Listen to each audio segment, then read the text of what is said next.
Average Joe's Eatery and Patio Bar is North Bay's only year-round lakefront restaurant. On the shores of beautiful Trout Lake, we have been serving delicious food and stunning views since 1999. Indulge in one of our delicious menu items or simply sit with a cocktail in hand and watch the beauty of Trout Lake before your eyes. Check us out online at averagejoes.net or visit us in person at 3501 Trout Lake Road, North Bay. As a Canadore College alumni, you have access to perks. Canadore Alumni Perks. This is a lifetime membership that includes special access to great offers, opportunities to get involved, and so much more. Graduates can access discounts and special offers from businesses and hotels locally, across Canada, and internationally. Get information on special events and news, or access the alumni job portal. Keep in touch with Canadore's alumni office. Visit canadorecollege.ca/perks. Great things happen here.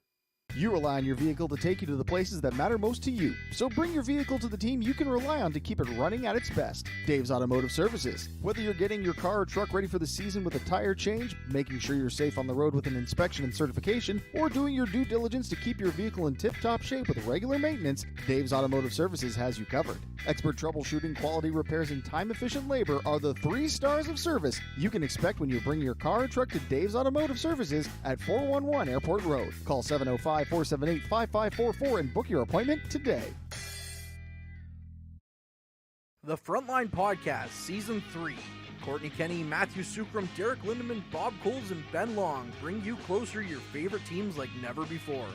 Covering everything to do with hockey in the North Bay area, exclusive interviews with the North Bay Battalion staff and players, expert analysis on the OHL, NOJHL, and more, keeping you up to date on all things Voodoos, Trappers, Lakers, and more. It's a new season, it's a new adventure.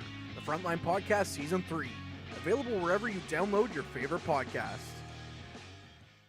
Tonight's broadcast is brought to you by Average Joe's Eatery. Average Joe's, where we want your experience here to be a happy one. 3501 Trout Lake Road.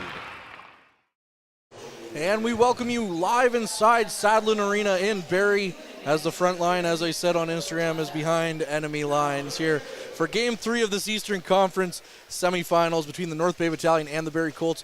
The series, the best of 7 series, is tied at a game apiece after the two teams split Games 1 and 2 in North Bay. I'm Courtney Kenny, pleased to be joined alongside Ben Long here in Barrie as well, and we'll take you through our pregame show. The pregame show is brought to you by La Huerta Imports, family owned and operated since 1995. Visit lahuertaimports.com for more details. And with that, Ben, before we welcome you in, we might as well just get right into it and talk about our players to watch on the evening. Players to Watch is brought to you by Mike the Financial Advisor.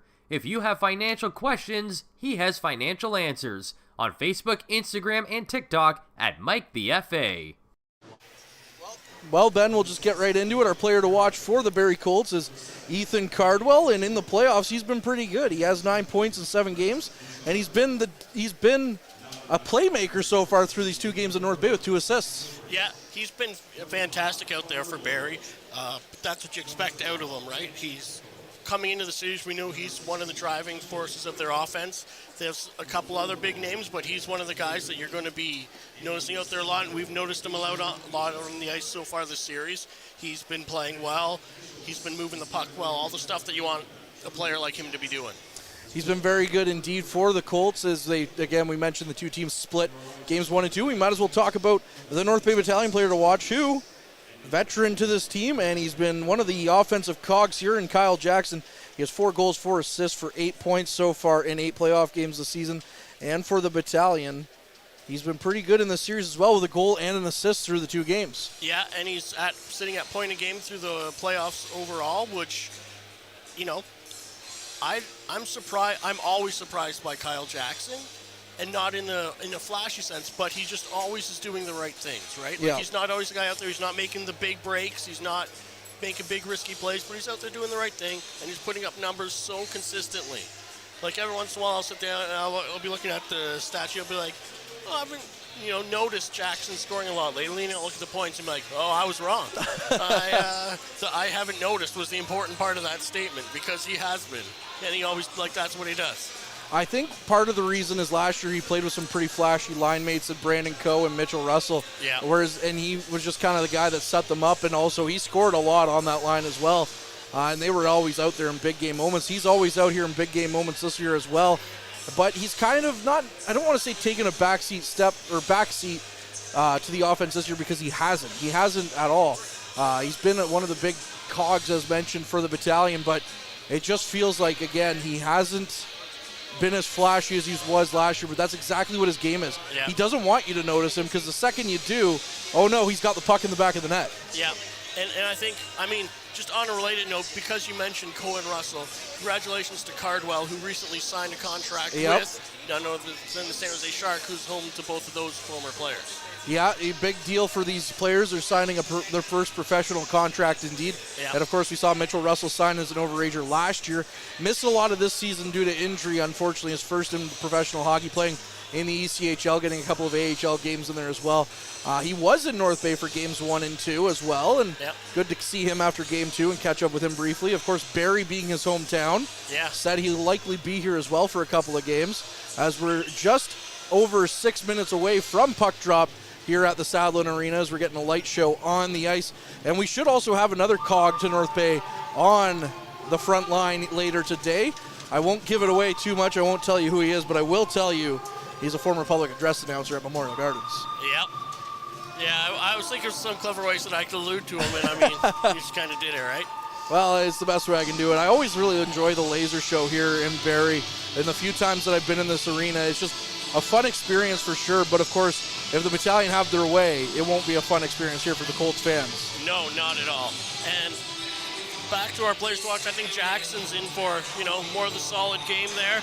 I think, but other players that we want to be watching that have been notable this series have been goaltending. Yes. Dom DiVincentis is Dom DiVincentis. Yeah. I don't know if there's much that I can say that anyone watching this doesn't already know about him. He's been great on his puck tracking, his rebound control. He's very, no extra movements in his play. He does exactly what's needed and no more. And that's how he's able to handle these high shot games. I think he faced 40 shots the other night in the win. I could be wrong on that stat, but he faces a lot of shots regularly, and the troops are going to keep him on the outside, but he's still got to make those saves. That's still movements being made, and he's able to handle all those games and handle the workload that he has this year, winning the most amount of games of any battalion goalie. That being said, on the other side, I know we mentioned Thornton, but Thornton really showed the difference between having a guy like Dom DiVincentis in net where, he was still consistently good both games. Anson Thornton came out and was fantastic game 1. Didn't really necessarily have a good game 2, although it looked like he was hung out to dry a lot by the Colts. Yeah, and that's the thing that it's all in the wording there, right? That he was amazing in game 1. I felt he played just as good as Dom DiVincentis, and in the OHL, I don't think there's any higher praise than that, right? Not this year, that's for sure. Yeah. So he was fantastic in 1. Game 2. I think he came back down to earth a little bit. He still looked great, though. Like, he was still, I would say, a deserving, beyond average starting goalie in the OHL. But when you have Dom at the other end of the ice, your comparisons are going to be not favorable most of the time. No, probably not, and that's kind of the thing that's unfortunate for him as well. We might as well talk. We've gone this entire pregame show, though, talking about the elephant in the room. And the elephant in the room didn't play a very good game 2, I thought. Still picked up an assist. Was a -3 or -2 overall, I believe. And that's Brant Clark, the captain of this Barrie Colts team. Yeah, and it's the talking point that was gone all series since we knew that we were playing Barrie is every time he touches the puck, you got to be on him physically. And in the first half of game 1, they were all over him every time he touched the puck. Yeah. They seemed to lay off that a little bit. He seemed to find himself a little more space in the second half of the first game, but by the second game, the whole game, every time he was on him, he was getting hit. Even if it wasn't a big hit, but they were even a couple big hits. Lucan had a particularly notable one that I enjoyed. Yeah, and one of the big hits actually led directly to a Kyle McDonald goal, which was the second goal of the game, I believe, in which Clark was taken out in the corner. And one of the other big things, speaking of big hits, the Colts will be without the services of Evan Vierling for at least this game. We're not sure about the timeline with him, but that is another big blow to this team on the offensive side of the puck. He's the leading scorer, I believe, in the playoffs so far for them. Not named Brant Clark. Leading scorer not named Brandon Clark. Yes. I just take him out of the equation all the time anyway, because that's not fair for anyone. But yeah, he's been great for them all playoffs, and he's looked good in the time that we've seen him. And then there's that big hit from Christopoulos, and I didn't see the original hit, but the first replay I saw, it looked like the hit got a little bit high. But by the second replay I saw, it was a completely clean hit. So unfortunate for Verling. He's going to be out this game. We're not sure his condition. We hope he gets better soon. But as someone who follows the battalion, I got to say, not having them in the lineup is convenient. It will be for sure. And you know, it kind of helps out a lot, you know, on the offensive side. He's a big playmaker for those Colts. And we shall see if the battalion are able to kind of capitalize on that. Here, moving on as the game goes on here through the full game, but we'll see if the Colts have the depth to kind of keep up. And on the podcast, we talked about it most recently. Don't really think that the Colts have the depth. They have a lot of top-end talent, but the depth to compete with North Bay might not be there. But we'll see as this game goes on. Remember, the series is tied at a game apiece as the Colts come to the ice. We're still awaiting the boys in green, or I guess the boys in white in this one, the North Bay Battalion. It's been a while since we've seen the white jerseys. Yeah. I mean, it's been about since mid-season, right? Yeah. As the battalion come out. And, yeah, we're hearing a lot of cheering in the building. A lot of the players are from Southern Ontario area, so I'm sure a lot of family came up. We had a bus of fans come down from North Bay, which is always great to see people out supporting. And I saw when I was down in the walk around just before we came on, there's lots of battalion jerseys, so... And of course, you know, it's there's a few, as we already get a Go Troops Go chant here in enemy territory. Yeah. Might blow our cover here being incognito and behind enemy lines here a little bit as we're about to get ready here with just getting a starting lineup. Powassan's own Connor Punnett, of course, in the starting lineup for the Barrie Colts. And he's been impressive, I would say, through the first two games of the series as well. He's been probably the best defensive defenseman on Barrie's side. He's got a few good shots away, really solid hitting. He's been good out there. As a boy from Powassan myself for 5 generations now, I gotta say I'm you know, I feel for the kid a little bit that he's up against such a deep battalion team. Anyway, as we wind down, we are getting towards the national anthem, so we'll throw to our advertisements here, and then we'll be back for the call of the game right after this. Meals are a special time for families to gather, share their day, and spend quality time together. Those dinners are made extra special when you add tropical produce found in the markets and grocery stores that carry La Huerta imports. La Huerta knows the importance of family, so they know which quality products make the best quality meals for your customers, whether it be Mexican Hass avocados, Brazilian figs, Ecuadorian red dragon fruit, or something just as exotic and special. To get your supply of the best tropical produce at competitive prices with brands buyers trust, contact La Huerta Imports at 705-752-1478. Community engagement is one of our core focuses at McDonald's. The key is finding the right people who are passionate about the same things we are, helping kids be kids. McDonald's proudly supports local organizations such as the North Bay Regional Health Center Foundation, Big Brothers Big Sisters, One Kids Place, the Children's Aid Society, and Ronald McDonald House Charities. Stop by McDonald's on 1500 Fisher Street, North Bay, to see how we can serve you and the community every day.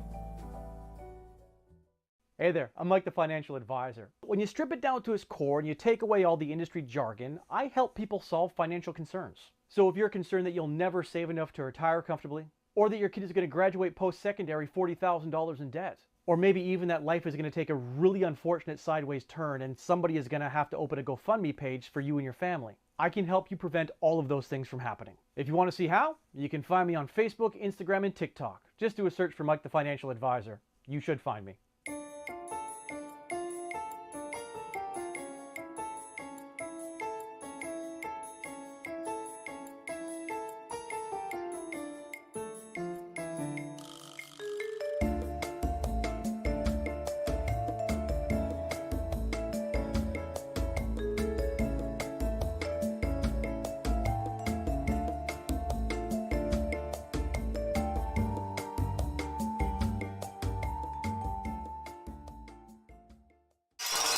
And we're just set for puck drop here now at the Sadlin Arena in downtown Barrie, Ontario, as the North Bay Battalion are set to take on the Barrie Colts in game number 3 of their best of 7 series.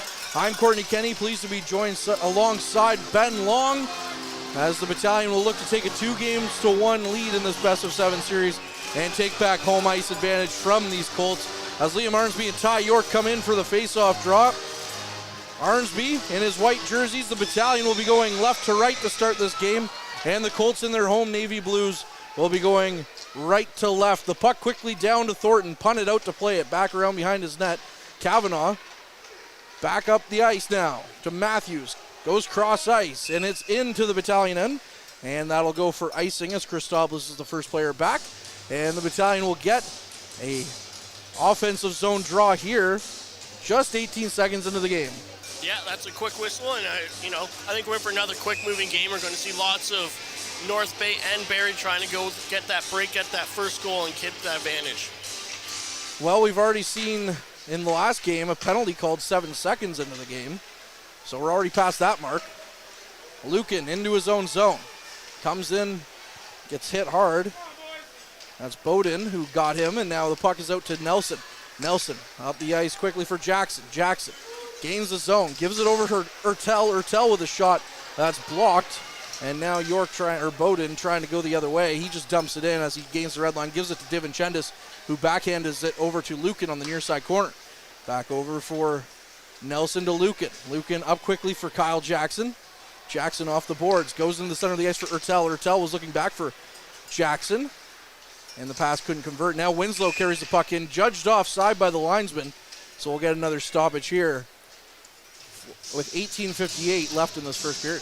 Yeah, and we're seeing North Bay and within 1 minute play is already on their third line change out there, which, that's what you want to be doing early this stage of the game. You want to keep it going quick and steady. The other thing is it's a lot quieter in here than it is in North Bay. Yeah, it is. It's not as full for sure as it was for the Gardens for the last few games at home, and a lot of these fans are Battalion fans. But the Colts do have a strong following here in Barrie and a history of excellence as well. Divinchendis is out to play the puck, sends it up to the point, and that one's knocked out of the zone. Cholach with the puck in the neutral zone over to Akey. Akey quickly up ice for McDonald to Savard. Savard was public enemy number 1 in game 2 in North Bay. We'll have to see how that plays out here. Gelsma plays the puck in deep. McDonald tries the no-look pass between his legs, but it's knocked back to him, and Winslow gets it, firing it back to McDonald, who now carries the puck down the ice. McDonald into the Colts zone. His centering pass for Zito hits off his skate and goes behind the net. Now Zito looking out front for McDonald, and a first good chance for the Battalion. Another shot by Bloom is turned aside by Thornton. The Battalion with their first dangerous look of the game. Kind of came out of nowhere too. Puck thrown back in behind the net. Thornton out to play it. He gets it up, but it's out to the neutral zone for Hislop. Hislop touching it. Sends the puck up ice quickly. Looking for Zito. Zito gets it back in for Bloom, and Bloom's just going to flip it in and go off for a change. Akey. Cross ice now to his Clapton Clark.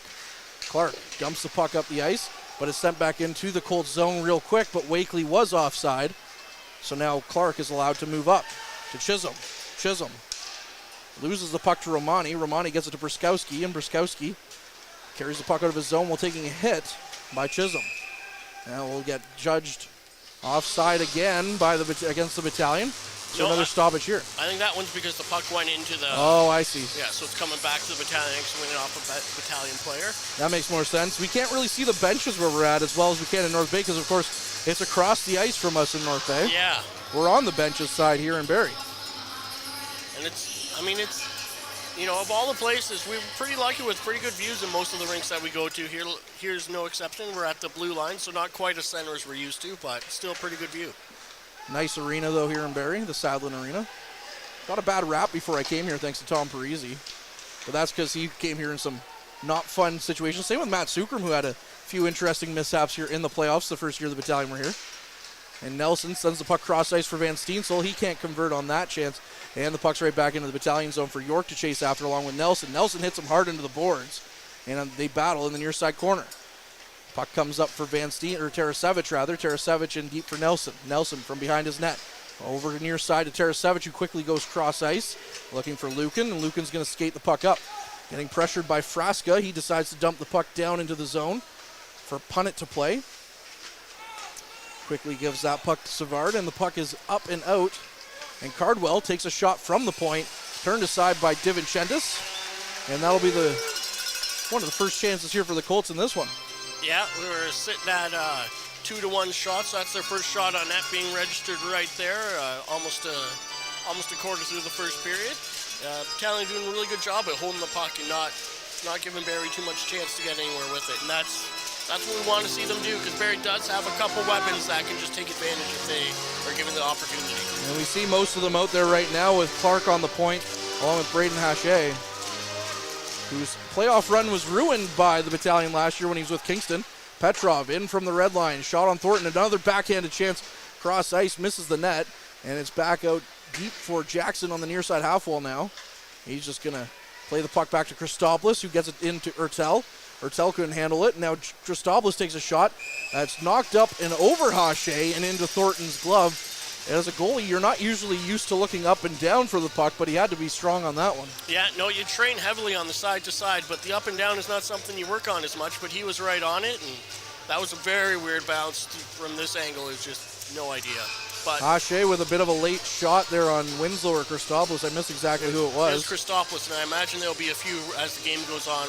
Barrie wasn't too happy with his very clean hit that happened. Just caught the player with his head down, Vierling, in the first game. Ertel with the puck, skates around into the corner. Now he leaves it behind for Jackson. Jackson back to the point for Christopoulos. Christopoulos just dumps the puck in and around for Ertel. Ertel grabs it behind the net, and he skates out back to Christopoulos. Christopoulos with a shot. That one's blocked in front. It came to Petrov in the slot, but he couldn't get the puck to settle down, and Christopoulos had to get it and dump it right back in. Now Ertel knocks his man down in the far side corner, and the Colts regain the puck and get it out of their zone, but not for long as Bruskowski picks it up in his own zone. Zito now on the attack, walks in, turns around, was looking for Bloom. His pass was off his skate. Now Bloom picks the puck back up in the neutral zone, gets it down to Zito. Zito goes cross ice looking for Hislop. Hislop carries it in, takes a shot, it's off his stick, and goes over the net. Now on the near side, it's Akey. Akey back in, loses it to Zito. Zito on the turnover, back out front, looking for Bloom. Bloom couldn't get a good shot away, and the Colts regain possession again. The Battalion having the Colts in for good periods here, just not getting good shots away as of right now. McDonald now out front. Good chance for Punnett. Punnett turned aside by Divinchendis, and then there was another whack there by the Colts, and Bruskowski gets on top of his man and says, "Whoa there, buddy." Yeah, there was some whacking that went pretty good while after Divinchendis had his glove down on the puck, and justifiably, the North Bay team said, no, we're not going to have any of that.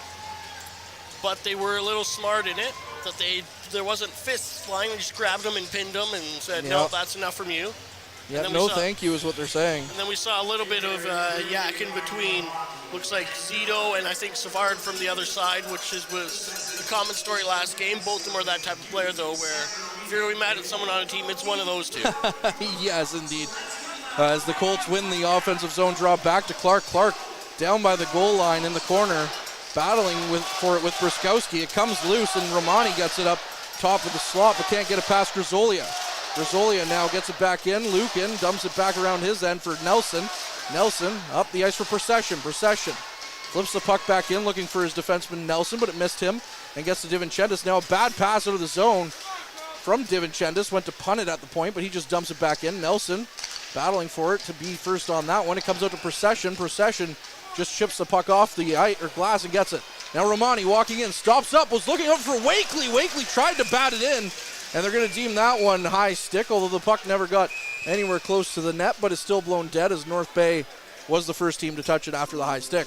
Yeah, and Procession made some really good plays in the defensive end there that led to that rush, and that was a really close call. I think had that not been a high stick, he'd have been, a few inches lower. He might have got some good contact with it, and who knows what we've seen there. But Procession's looked great for a true first-year rookie for being on such a deep team. He doesn't get to see a lot of the chances that other rookies of his level might get to see. Just because North Bay has such a deep team, they don't need him on the first or second power play all the time. So he's kind of had a chance to develop slowly.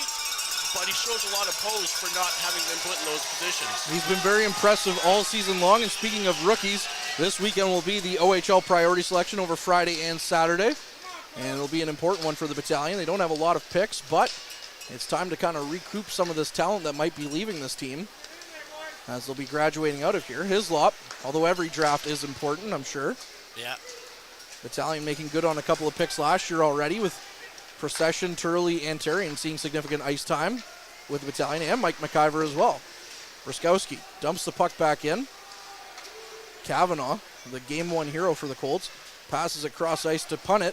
His stretch pass up for York is just a little bit too hot for him to handle, and Briskowski picks it up in his own zone, going out to Hislop, to Tarasevich. Tarasevich avoids a stick check by Cardwell, carries the puck into the Colts zone, and then couldn't get a hold of it. Arnsby hooked up, no call coming on that one.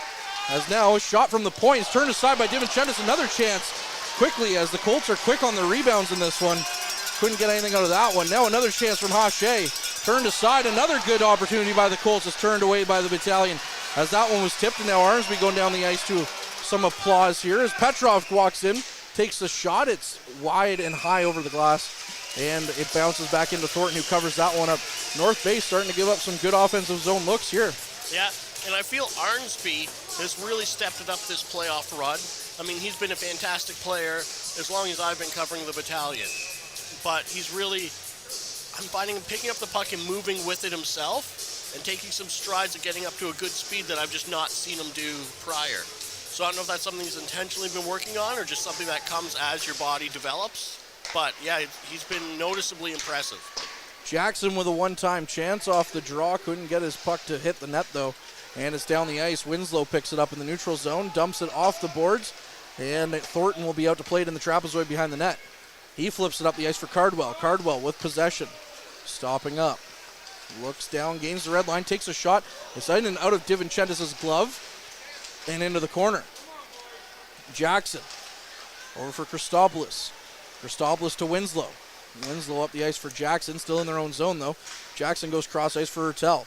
Ertel has the puck knocked away by Cholach, but it's into the Colt zone, and now on the near side wall, it's flipped up and out, but Nelson picks it up in the neutral zone. Nelson, cross ice for Lukin. Up for Petrov. Petrov skates the puck in, goes cross ice looking for Nelson. Nelson flipped the puck around. He did a no-look pass, but there was no one there, so Bo Jelsma now going the other way. Jelsma with McDonald well offside, so we'll get a stoppage here, and the McDonald and Lukin have some words after the whistle, and they're quickly separated. Yeah, McDonald there was like, give Lukin a little shove after the whistle, and Lukin didn't make a big deal, but you could see he was making his way slowly over towards him. Yeah, Lukin's not a guy I would want to upset. No, not at all. Colts with possession again. Punnett flips the puck into the Battalion zone. Lukin will be the first one on it. He hits Jelsma, gives up the puck though, and Zito comes in for support and gets it back to Lukin. Lukin tried to flip it out. McDonald stops that one from exiting, and now he has the puck again. Jelsma behind the net, looking for McDonald. He's tied up by Lukin, or rather Lukin's tied up by McDonald. Both of them are tied up by each other anyways. Nelson up to McDonald of the North Bay Battalion. Flips the puck down the ice. Bloom will chase after it. Kavanaugh gets to it first. Now it's McDonald with it. McDonald up the ice quickly for Jelsma. Jelsma cross ice, or rather he leaves it for Punnett. Now looking over for Savard. Takes a shot, picked his corner. Missed the net. Although he would have had DiVincentis beat. Up to Bloom. Goes cross ice to Zito. Zito back for McDonald. McDonald walking in. Tries to get it lane to the net, and he does take a shot, and that was turned aside by Thornton. 11:05 here left in this first period. 7-4 are the shots in favor of Barrie. Yeah, and Savard's out there again causing trouble and, making no friends on the other side. But speaking of players like that, as you mentioned earlier, we have a heavy amount of talent leaving this year. We have a heavy amount of talent that's sitting in the system right now waiting to do anything. You mentioned McIver, you mentioned Turley, Tarian. I've missed watching him play, but the team's just so deep, he's the odd man out, right? So he's someone that we're going to get to see a lot more of next year, I hope, and I'm excited about that. He'll be a fun player to watch for the Battalion for sure in the future. Dallin Wakely keeps the puck in. Speaking of fun players to watch now, and it's knocked up and out of play as Procession came in, tried to whack at it, and it's out of play. No penalty coming, though, as it hit the glass on its way out. Yeah, so on the fun players to watch now, Dallin Wakely, I think, imagine him with just one more year. Like, he's building skill. And the thing that I like about him the most, and he gets talked about a lot on here, because he's not just building skill, he's building a person, right? Yes. Like, he is, North Bay's really good right now. They built a good team of good guys on their team. Dallin, I think, is one of the leaders that way. He's just a great human being, comes from a great family. That's what you want to see out of these guys. Well, all you need to do is look at his Wake's Sake initiative. As now Procession and Clark have a few words. And Wakely's kicked out of the face-off dot for Romani. Romani wins it back, although the Colts, on a sneaky good play, get the puck away from Wakely, who was waiting for the puck to come to him. Chisholm sends the puck into the battalion zone. Hislop first to it, plays it to Wakely. Wakely plays it up and out of the zone. Hache gets to it first. Now Clark with possession. Clark stopping up in time for Procession. As Procession goes into the boards, he was looking for a hit. Now the two of them are mixing it up. Romani on the near side wall. Gets it to Wakely. Wakely tries to get it out. He does, but he's stopped up by the battalion bench. Sent back in. Now Hislop with it. Hislop gains the red line, and now he leaves it for Romani at the Colts blue line.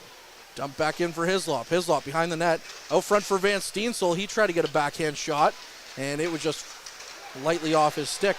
Now Matthews into the battalion zone. Takes a shot off the face mask of DiVincentis. Now back out to the point. York tried to get another shot away, but that one was blocked by Arnsby. Behind the net now is Matthews. Matthews tried to dump it out.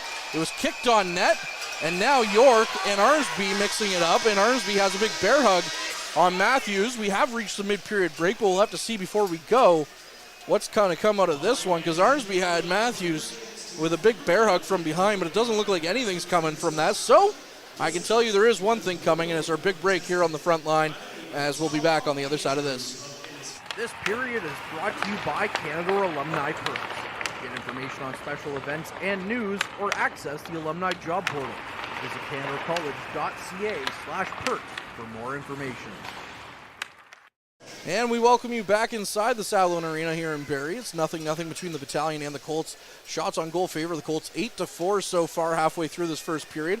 The battalion looking more dangerous in the early part of that period, and the Colts have since turned it on, Ben. Yeah, I mean, they're a good team, right? They're not going to sit down and die and let someone walk all over them. This has to be expected from North Bay, right? But they're still holding their own. It's not, it's not looking lopsided. The shot clock's gone a bit that way.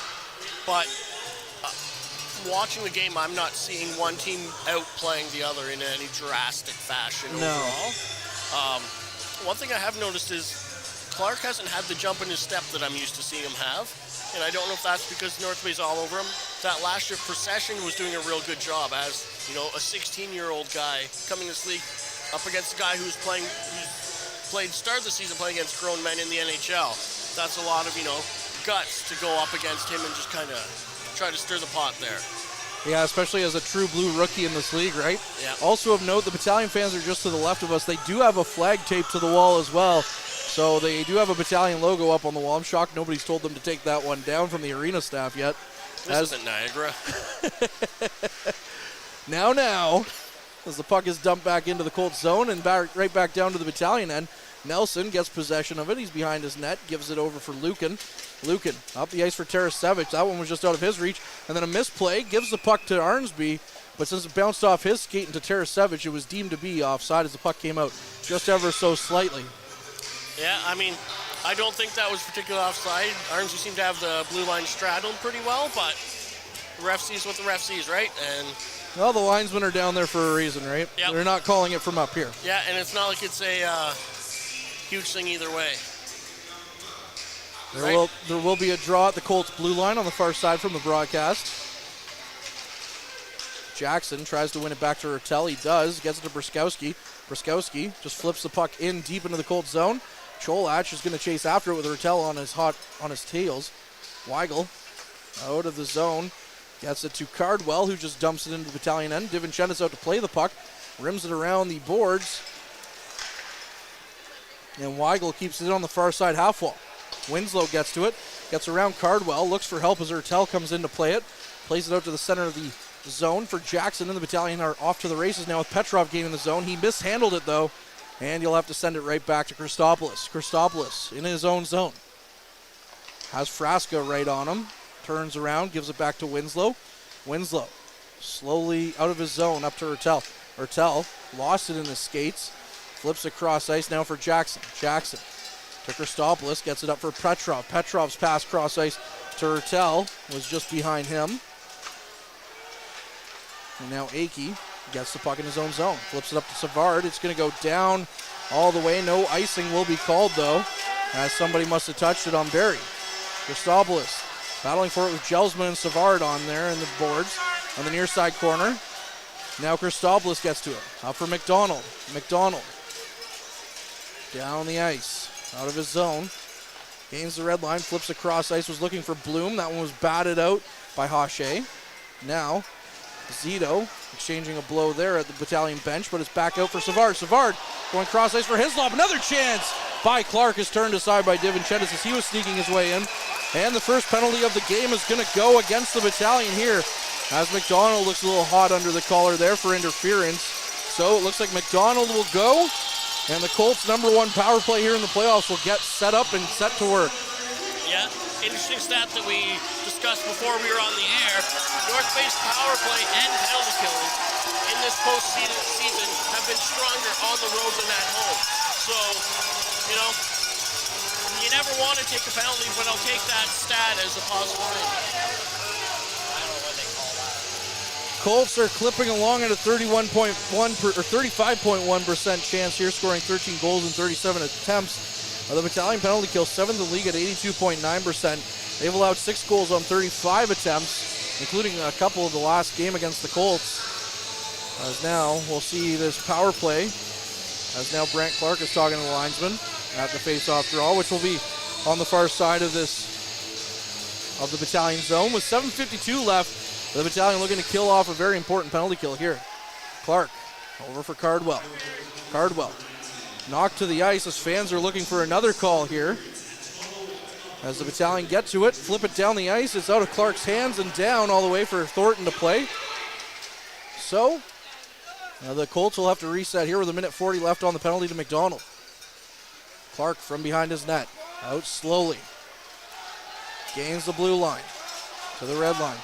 In for Savard. Savard has the puck knocked off his stick, and it's going to be kept in just barely at the blue line.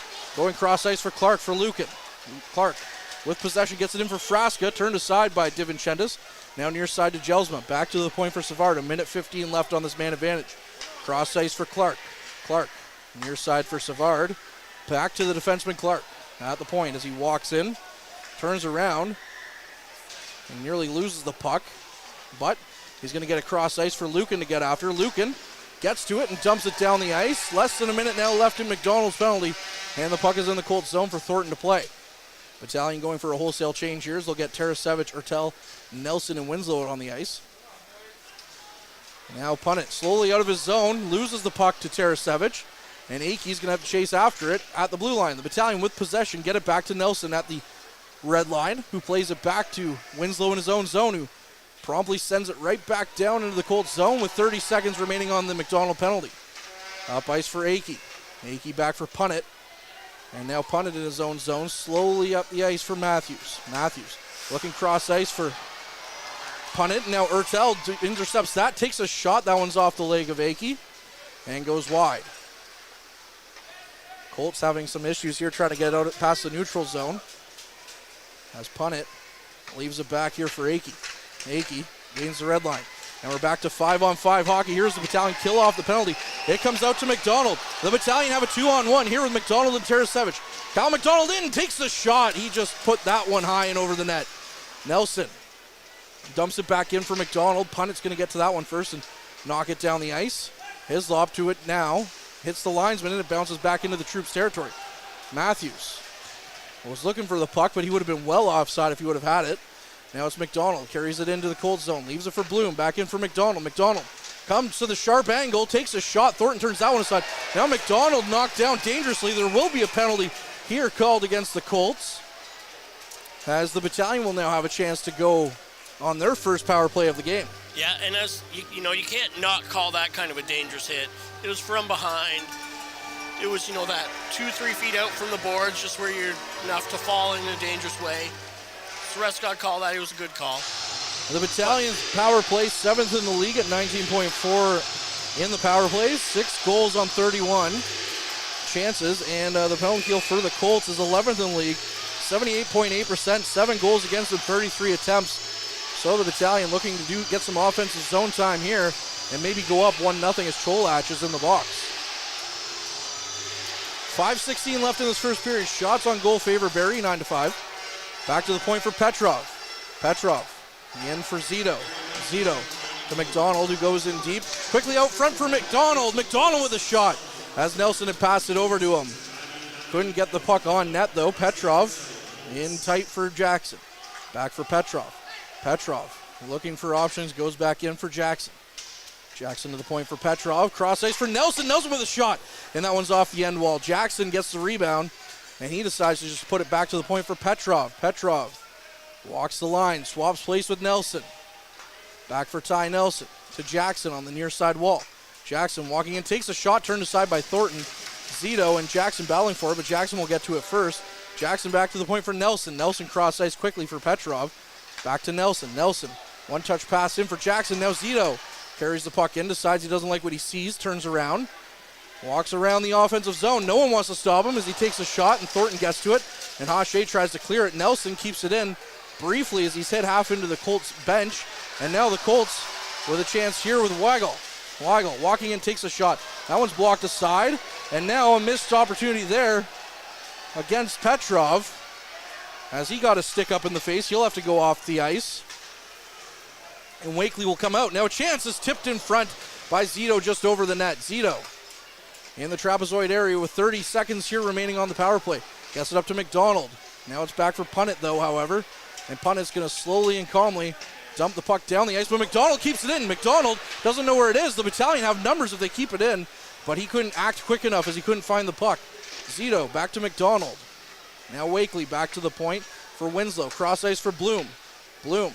Back to Winslow. Winslow with the shot. And that one is, once again, as we've seen all series long, kind of showboated by Thornton. Yeah, he's comes from the Patrick Waugh School of Glove Saves, He does. I think, a little bit there. He does. I'm really just, I know it's a rare thing and it's not common, but I'm really hoping for one of those windmills, oops, drop the puck into Like the Patrick net Waugh, things. where he went to go showboat in front of the Red Wings. Yep. And he threw it into his net. Yeah, Thornton enjoys those big windmill saves. I mean, as a goalie, I love doing them too. Oh, yeah, for sure. They're nice to watch, too. But 9 seconds left till 5-on-5 hockey. Bloom in for the draw. As we get set here. Colts don't like what they're doing yet. Colts win it back and send it down the ice. So both teams will be 0 for 1 here on the power play in this first period. And it's back to Hislop. Hislop behind the net. Slowing things down. Goes down to Wakely. Wakely up the ice, skates through the neutral zone, loses the possession though to Kavanaugh. But Romani quickly picks it back up and skates it back to his blue line. Goes back into his zone for Hislop. 3 minutes remain here in this first period. Down the ice for Wakely. Wakely tips it in. And it's going to go behind Thornton's net. Kavanaugh will get to it first, but it's going to be kept in by Bruskowski. Bruskowski in deep for Bloom. Bloom skating around. Looking for some options here. Turns around. Goes to the middle of the ice for Romani. Romani fanned on that one. He would have had a nice one-time attempt there. And now the Colts. Cardwell with some speed. Goes cross ice to Weigel. Weigel missed the net. And now the puck right in front of DiVincentis' crease as the Battalion just calmly collect it from Wakely and put it to the goaltender who covers it up. As the Colts looking dangerous there but missing the net and then fanning on a good chance. Yeah, and that shot off of Weigel was going wide. Hit the boards behind it. I'm not sure if it's a ref or just a weird bounce, but kind of bounced back out towards the net. So that was really weird bounce for sure. But yeah, North Bay is right there, and that was a really good chance for Barrie. And yeah, fortunately, we're still 0-0. Arnsby in for the draw. Wins it back to Nelson. Nelson to Hislop behind his net. Hislop. Cross ice now for Arnsby. Arnsby flips it up for Van Steensel. Tarasevic gets to it, but he's knocked off the puck by Cholach. Now Akey with the puck behind his net up to Savard. Savard tries to flip it out. Arnsby kept it in briefly, and now it's down the ice for McDonald. McDonald whacks the puck off Nelson's face as he was trying to gain possession. And now the puck's back down to Thornton, who plays it around for Tarasevic, who tries to get it back to the point for Nelson. Nelson in deep for Tarasevic. Tarasevic walking in, takes a chance, and it's just turned aside by the goaltender Thornton. Savard now into the Battalion zone. Walks in, takes a shot, kicked aside by DiVincentis, and McDonald has the puck now on the near side wall. Knocked off it by Nelson, and Hislop picks up the loose puck. Sends it down the ice. Hache missed it as he put his glove down to try and stop it like an infielder in baseball. McDonald now into the zone with Savard. Gets it back to Christopoulos. Christopoulos kicks it back out to the point. Jackson's going to pick it up. And now Jackson down the ice with a minute 18 to spare. Jackson's shot is blocked. Sent down the ice. And now the Colts would have had numbers, but Winslow's back quickly. In now for Jelsma. Jelsma walking in, takes a shot. Is turned aside by DiVincentis as the Battalion goaltender kicks out his pad. That was Clark, rather. As Brant Clark showing why he's a top 10 pick in the NHL. Now out front for Bowden. Bowden misplays it now. Back to the point for Chisholm. Back over for Clark. Clark walking in, takes a shot. It's off the glove hand side of DiVincentis and turned aside. And now Hertel just clears it away from danger and goes cross ice looking for Jackson. But that'll be out of the reach of him, and Jodwin's going to pick it up. Now it's to Punnett. Punnett. Cross ice for Kavanaugh. Kavanaugh goes cross ice to Connor Punnett. And Punnett now walks in, takes a chance where he's going to dump the puck in. With 26.8 seconds left on the clock, it's going to go out of play. So we'll get a stoppage here. Yeah, and it's been, the shot clock looks like it's been heavily in the Colts' favor this period, but I don't think that's necessarily the case of the game that we've been watching. But Dom's been steady. At that last chance against Clark, he had to really stretch his leg out, make sure it got back there. But yeah, it was looking at my rush. Winslow caught up, and then Clark all of a sudden was there. Well, the thing with the Colts so far this period is it's come in spurts. And those spurts have been dangerous spurts. Nelson out the ice to McDonald. McDonald back to Lucan. Lucan looking up ice with 10 seconds left to Zito. No icing call on that one as Punnett's going to hit it off the glass and send it right back to the Battalion end. So we're going to end this first period all tied, or rather, we are going to get an icing call here with 2.5 seconds left. So North Bay will get one last second chance here on the offensive zone draw with 2.5 seconds left in period number one. Let's see if they try anything interesting here. A little load up in front of the net, shoot, shot, win the face-off. I always as a goalie, I hate those plays because it's just always weird bouncing. You never know what's going to happen. You can't get a read on anything. Of course, it's different in beer league compared to the OHL, but yes. But bouncing pucks are bouncing pucks, yes, they right? are. Vesa Toskala will agree with you on that one. Bloom wins it back to Lucan. Lucan with one last chance, and that's blocked in front. So we will end this first period here tied at 0. No score yet. The Colts with a 13-8 shot advantage, though, after 20 minutes of play.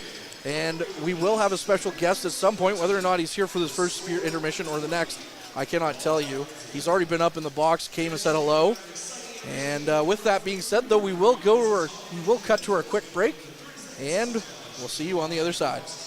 Meals are a special time for families to gather, share their day, and spend quality time together. Those dinners are made extra special when you add tropical produce found in the markets and grocery stores that carry La Huerta imports. La Huerta knows the importance of family, so they know which quality products make the best quality meals for your customers, whether it be Mexican Hass avocados, Brazilian figs, Ecuadorian red dragon fruit, or something just as exotic and special. To get your supply of the best tropical produce at competitive prices with brands buyers trust, contact La Huerta Imports at 705-752-1478. Community engagement is one of our core focuses at McDonald's.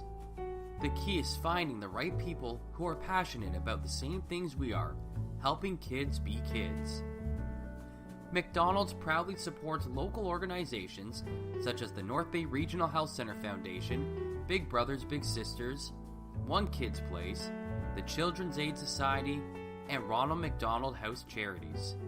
Stop by McDonald's on 1500 Fisher Street, North Bay, to see how we can serve you and the community every day. Hey there, I'm Mike the Financial Advisor. When you strip it down to its core and you take away all the industry jargon, I help people solve financial concerns. So if you're concerned that you'll never save enough to retire comfortably, or that your kid is going to graduate post-secondary $40,000 in debt, or maybe even that life is going to take a really unfortunate sideways turn and somebody is going to have to open a GoFundMe page for you and your family. I can help you prevent all of those things from happening. If you want to see how, you can find me on Facebook, Instagram, and TikTok. Just do a search for Mike the Financial Advisor. You should find me.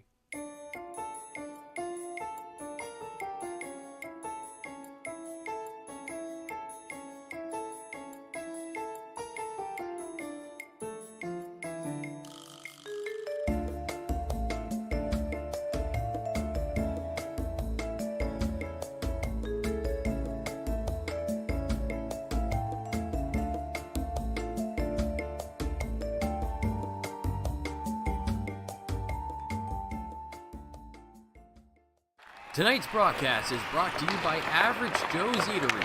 Average Joe's, where we want your experience here to be a happy one. 3501 Trout Lake Road. And we welcome you back to the Frontline Game Day broadcast here from the Sadlin Arena in Barrie. After 20 minutes of play, there's no score between the Battalion and the Barrie Colts. And so we'll take you for around the league for scores right now. So at the start of the second period, the London Knights have a 2-0 lead over the Kitchener Rangers. They also have a 2-1 series lead in the series as well. Starting the second period, Sarnia and Saginaw are tied at 1. And Ottawa, starting the second period, is up 1-0 over Peterborough. Now looking at this game for more stats.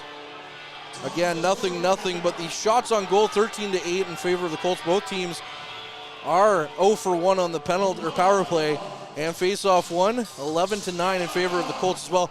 Kyle McDonald went off at 12:08 for interference for 2 minutes, and 14:44 Archer Cholach went off for boarding for 2 minutes. And we do have a special guest who's making his way over to us right now, and we're just going to get him set up here on the broadcast, and we will have to catch up with him. As I teased, former pay-A announcer of the North Bay Battalion is Brian Floyd, who's back in attendance for a Battalion game here. Brian, how's it been? I'm doing well. How are you, man? I'm doing pretty good. You know, playoff hockey's always a good remedy. I see our Leafs are already down 2-0 though, so... I didn't know that. I'm sorry to break that. I didn't want to know. That's why I came here. Yeah, that's a good idea. As I thought the Battalion are going to, they'll pull it out. Yeah. They know how to finish a series. Yes, they do. I shouldn't say that. I love the Leafs. Yeah, well, we've seen more Battalion playoff series wins in our life than we've seen Leafs series wins. That's very true. So, how's the Big Smoke been? How's Toronto been since you moved? It's excellent. It's still a lot of love for North Bay. Love the Battalion still. Still keep in contact with a lot of North Bay people. Obviously, North Bay's still home, but Toronto's my first home, right? So yeah. It's nice to be back in TO. And just a hop, skip, and a jump from watching games here. And then there's also, I've been to a couple of games. I went to Mississauga to see the Battalion this year, and it's always, it's amazing how well Battalion fans travel. Yeah. I walked in the building tonight, and I was like, hey, how you doing? Hey, how you doing? Hey, how you doing? It's just North Bay fans everywhere. I feel like it's probably 50-50 here at this point. I would say so. Before the game, there was a pretty healthy Go Troops Go chant. There's also the fan bus that came, and they got a flag up in the corner. Which yeah, I can't. That whole section is all Battalion fans. It's incredible. And I can't believe that arena staff hasn't told them to take down the flag. It's just funny. I know I got the Wakely families across from us they like to follow the play, so they'll be in the offensive zone last period, and now they'll be down here. But yeah, Battalion fans really do travel. And I mean, going to Mississauga, I've been to one game in Mississauga there, but it was just Battalion fans. There's no Mississauga fans. When I went earlier this year, it was mostly Battalion fans. Yeah, I will say. You see the odd person wearing a blue jersey, and that's it. But I gotta ask you, now that you get to come in and take in these games as a fan, how's it differ from being a PA guy? I spent nine seasons as the PA announcer for the North Bay Battalion, and what a time that was. And it was great to go down to the rink and be able to just take in a game, two times a week. But being able to sit in the stands and watch the game is just so exhilarating, and I feel like I notice a lot more when I'm here, and it's just the atmosphere is just incredible. And I'm looking to get up to North Bay for a game as well during this playoff run. I thought the conference finals would be a good time to come up and see the Battalion. So I think that would be very good. Hoping for a big series win here in Barrie. I think a conference final game would be electric. Of course, you've been a veteran of a couple of conference final games from the first year, and of course the second year, and then last year. But you've also been down through the down times as well with this team as a public address announcer. What's so fun about this team compared to previous years? Honestly, this is probably the most exciting as a fan. Like I said, I get to watch the team as a fan, which is really cool now. Not that I wasn't a fan when I was when I was the PA announcer, but now just watching as a true fan of the squad. This is reminiscent of that first year. The excitement in the air for this team is just it's incredible. And just coming to watch these games, it's it's been so fun. It's so fun to watch these teams. Like Dom DiVincenzo is an unbelievable goaltender. He is. And it reminds me of Smitty was excellent. I think Dom might be one of the best goaltenders that we've had since I've known the battalion. Since they started in North Bay. So. I think it's a bit of a hard argument. Not a hard argument to make. It's probably an easy argument for anyone that's watched Dom this year. I mean, no disrespect to Jake, and he really put some of those teams on his back the first year. I mean, I think he had a shutout in every game one of each round going to the OHL finals at one point. But, Dom DiVincenzo, what he's been doing as well is just remarkable. But if you, coming to the Gardens and hearing Brian Floyd's voice on the PA, speakers was kind of like a rite of passage in North Bay for a couple of years. And, of course, it's been missing this year. But I think the one thing I miss the most is how animated you would be in front of the booth when there wouldn't be a call that would go the battalion's way. Like I said, I'm a fan as well. So sometimes I'd forget when I was in the booth and I'm like, oh, man. Yeah. You get a little too into the game. But it's so easy to get attached to this team, it's like I said, they're so exciting to watch. And, we had the first couple seasons really drew you in because the team was just so good and so competitive. And then, we went through a couple of years where not so great, such as the nature of junior hockey. But now this team is so exciting again, and I'm just happy to be here and take it all in. How tough is it? I know you've been to road games, obviously coming to Barrie as well for this one. How tough has it been to follow, now that the team is back on top, obviously they were on top last year and you're still there, but how tough is it for you to follow from afar now that they're good again kind of thing? Is it tough or is it still easy? Well, yeah, when I was doing PA, obviously you're at every game, right? Yeah. And so you know I can tell you exactly how many goals every player has. I guess I don't know the ins and outs of the squad anymore. But I'm not as well versed as I was when I was a PA announcer, and then I saw the stat sheet every single game. But yeah, like I said, just taking the games in as just as a fan and being able to sit in the stands and see all the great people in this section 118, I believe it is here, with all the battalion fans, which I'm sure you can hear through your headset. You can, and the people listening at home can hear. It's just incredible. It also kind of probably helps you can have a couple of pops at the game now, too, so I'm sure that helps a little bit. You get to live the fan life. That's all right, too. Yeah, I could never do that when I was working. So. No. Right. But now that you're, living in Toronto, tell the folks at home where they can kind of find you. I know they can follow you anywhere on social media at Your Fave Radio Guy, but what are you doing now? Well, you were the afternoon guy on the Fox or Rock station. It's still the Fox. 1019 Rock. Yeah, that was me. Or 102 FM, the Fox, and then 1019 Rock, World Class Rock, or whatever it was, and then yeah. Anyway, so I'm at a lot. So KX96, where you can find me now. I'm the music director for both KX96 and KX94.7. We're country, which is a departure from what I'm used to. I was gonna say. I think when I went there, I didn't know a lick of country, and now I am a big fan of country. So how tough is that? Because I'm a rock guy through and through. How different is that to go? You've been rock all these years, and now all of a sudden you have to change, and Boots and Hearts is your life now. I think it's you're kind of thrown into it, right? It's you gotta adapt, overcome, or whatever that saying is. It really, I didn't know a whole lot about country, and I think my first week there, I made a joke to my new boss, and I said, "Are you sure about this? I'm not a big country guy." He's like, "You're gonna pick it up in no time," and he was right. It took me maybe a couple weeks to get accustomed to the playlist and exactly what was going on with country music. But now I'm so into it, and And I go to a ton of shows, and it's awesome. It's a great format, and it's a lot of fun, and a great community, and the country music community is so welcoming, and it's excellent. So yeah, KX96, KX94.7, music director, and you can catch me 10 to 2 middays on KX96, KX96.FM, because you won't get me there because you're in North Bay. So, well, going from the afternoon shift to midday, that must be quite the departure as well. I won't lie to you, Courtney. The first couple weeks were tough because I was used to getting up at the crack of 1 p.m. Yeah, I bet. And then I did that for so long of my radio career, and then I had to start getting up at not even early, but just a reasonable time. And now it's amazing because I can go. I get up. Probably, like I said, reasonable time. I stroll into work. I do some of my work before my shift. I go on, and I'm done at 2 o'clock. And then I can go and golf. It's incredible. There's no shortage of golf courses. Is golf open in Toronto right now? Oh, yeah. We were still waiting in North Bay. Well, that was the thing. I was going to come up for a playoff game this weekend and go and play golf, and I saw you still had snow, and I was like, maybe not. I'm going to wait until the next round. Yeah. I will never forget the time that you ripped your golf glove right in half right in front of me. That was impressive. I ripped my golf glove in half? Yeah, you took a shot, you shanked it into the woods, you immediately took your golf glove off and ripped it in half. Oh, well. Well, there you go. There you have it. I guess we were having a lot of fun on the golf course. We were having too much fun, or not any fun whatsoever. Well, you could argue either way.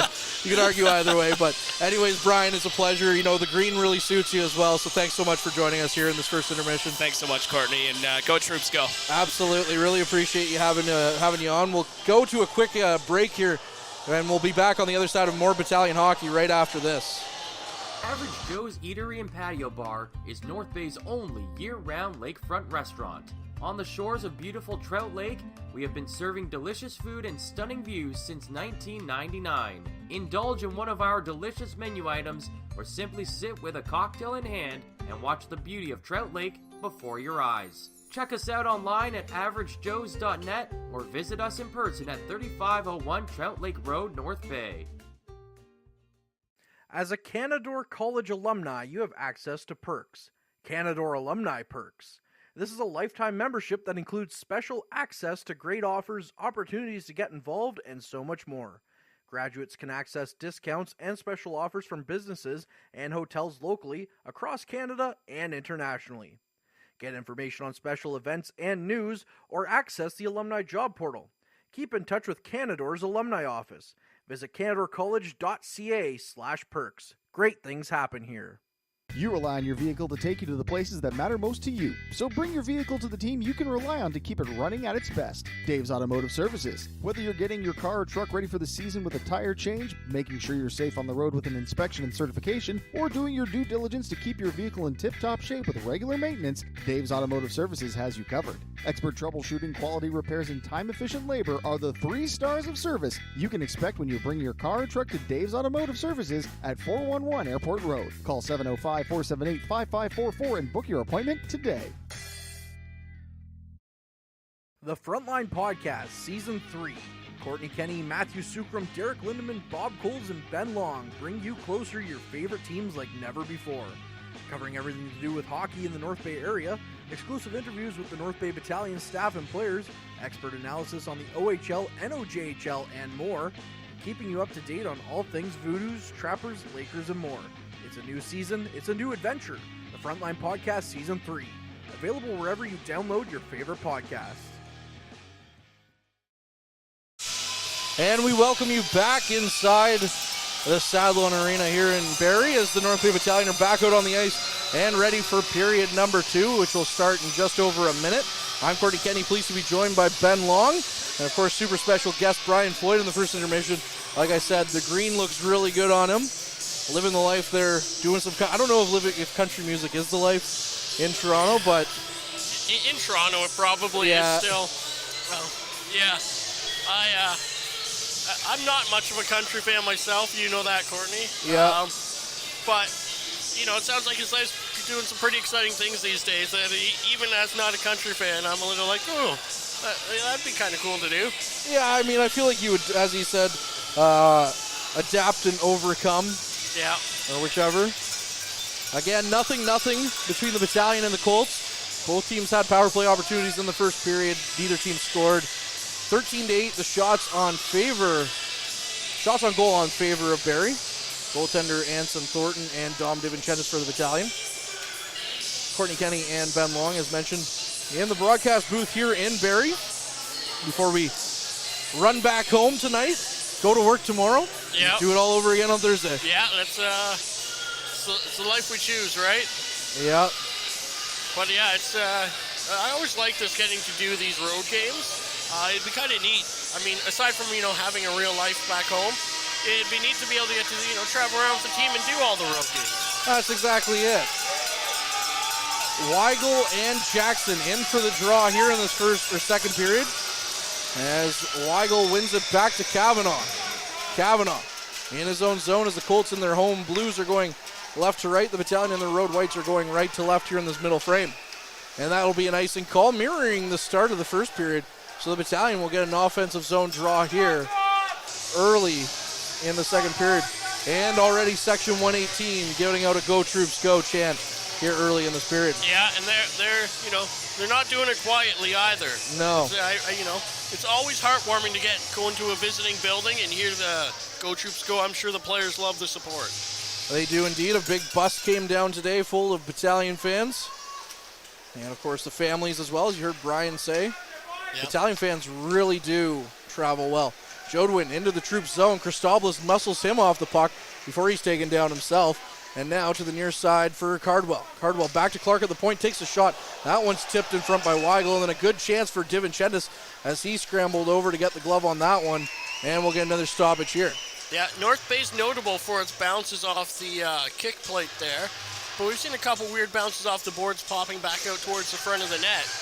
I don't know if that's something that Barrie's learned from playing in this building, that's something you get here, but I'd be interested to see if North Bay starts to do that. An interesting point, Dom just hooked the net back onto its positioning. The ref didn't even move to see that it was off. Well, we know that Dom, as Ben Sargent says, has legs of steel as another chance comes in, and the puck's out front. Dom didn't get to see that one, and now it's on the near side wall. Savard battling to keep it in. Now they've just rimmed it around. Clark will be the first one on that one on the blue line. Another chance, tipped wide of the net, and now Savard back to the point for Clark. Rather, the Battalion get possession now, and Josh Bloom goes down the ice. This hits a good active stick there by Clark, knocks it off Bloom's stick, and now Frasca into the other end with McDonald, who's just knocked over there by Lucan. Lucan's quick pass back to Nelson, and Nelson leads the rush down the ice. Nelson over to Zito. Zito tries to shoot it. That one's blocked by Clark, and then a centering pass is turned aside by the Colts, and now McDonald going the other way.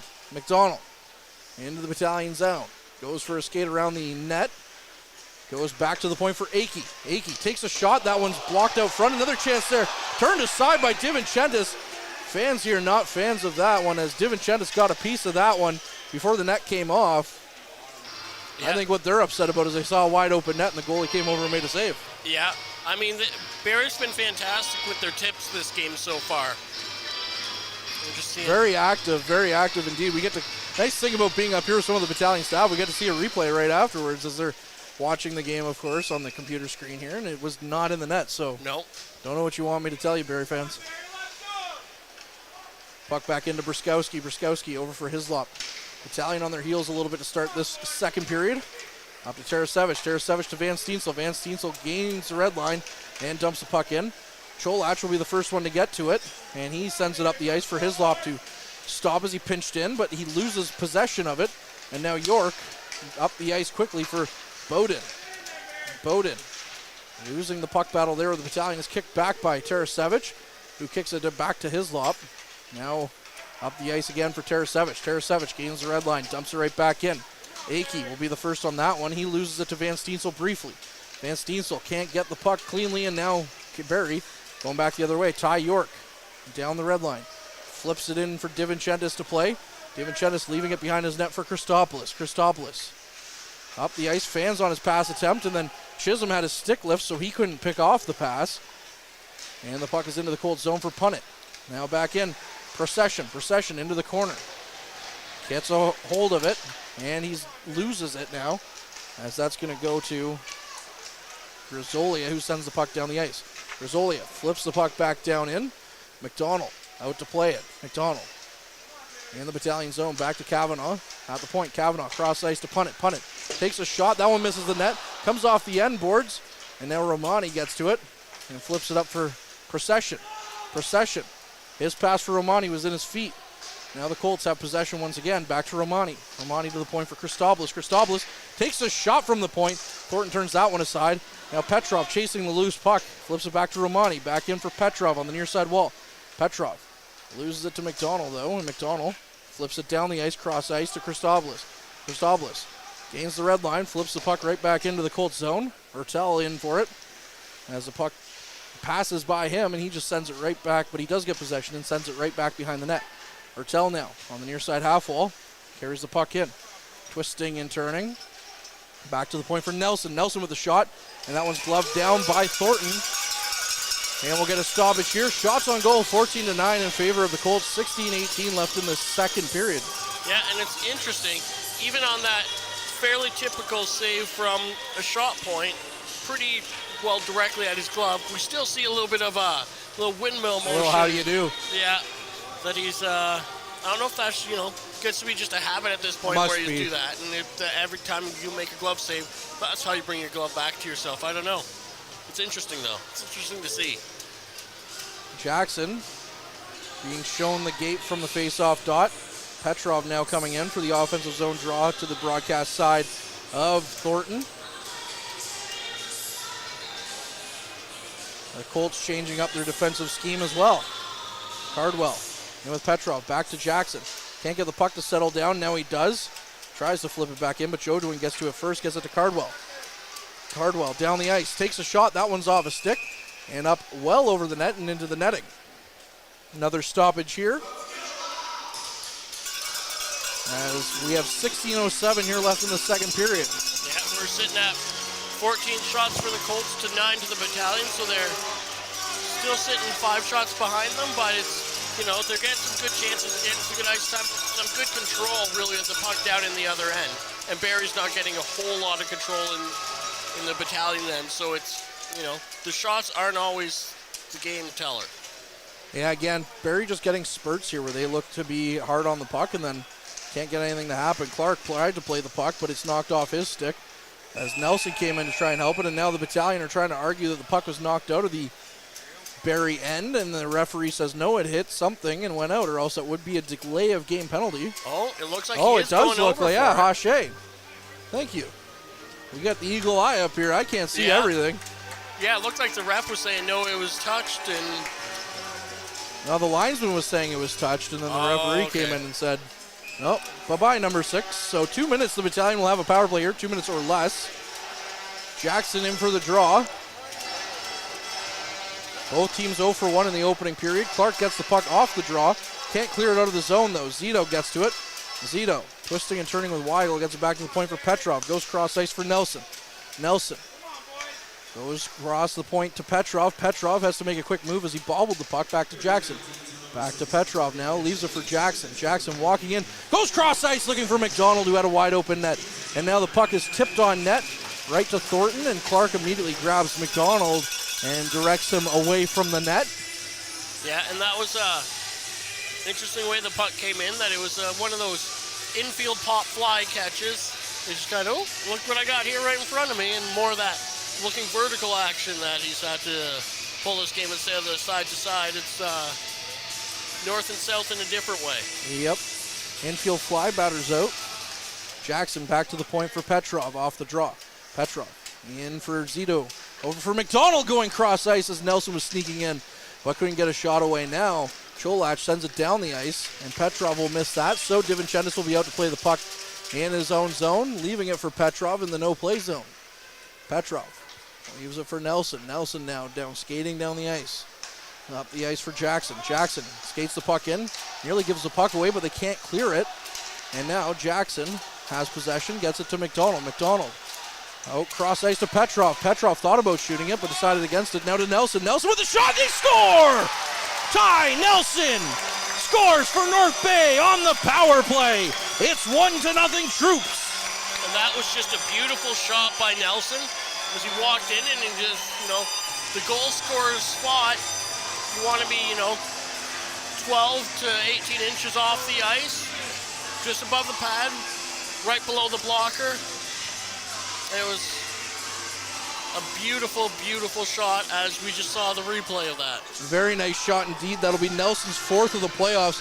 That's also his 2nd goal of this series and 3rd point overall as the Battalion find themselves up 1-0. Now, although they're stopping here, looking like they're reviewing it, or at least one of the scorers on the far side is his hand up as he's telling the referees to hold on. He's on the phone with someone. I don't know where the reviewers are here. We're used to being able to know right where they are. As we're going to see the replay here, we're looking at offside, I think. Oh yeah, that puck's in.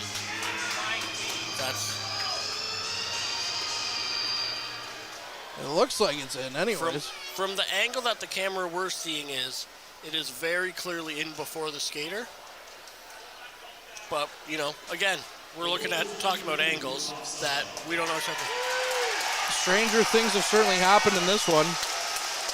If the play is under review for offside, the Battalion will gain time, of course, and their power play back. But the angle that we saw, it looked like everything was good to go as we're going to get another angle here. Yeah, and we're pretty clearly at the blue line here as well, and I didn't notice. Oh, it's Zito. Oh, on the close side. But it still looks like the puck's in. Yeah. Still looks like the puck's in before Zito. Oh, yeah, the puck's in before Zito there by a good shot, I think. I mean, it's tough to tell, really, but it looks like they get it in from the side. The fans here for Barrie will erupt, of course, if the goal is deemed to be not allowed. So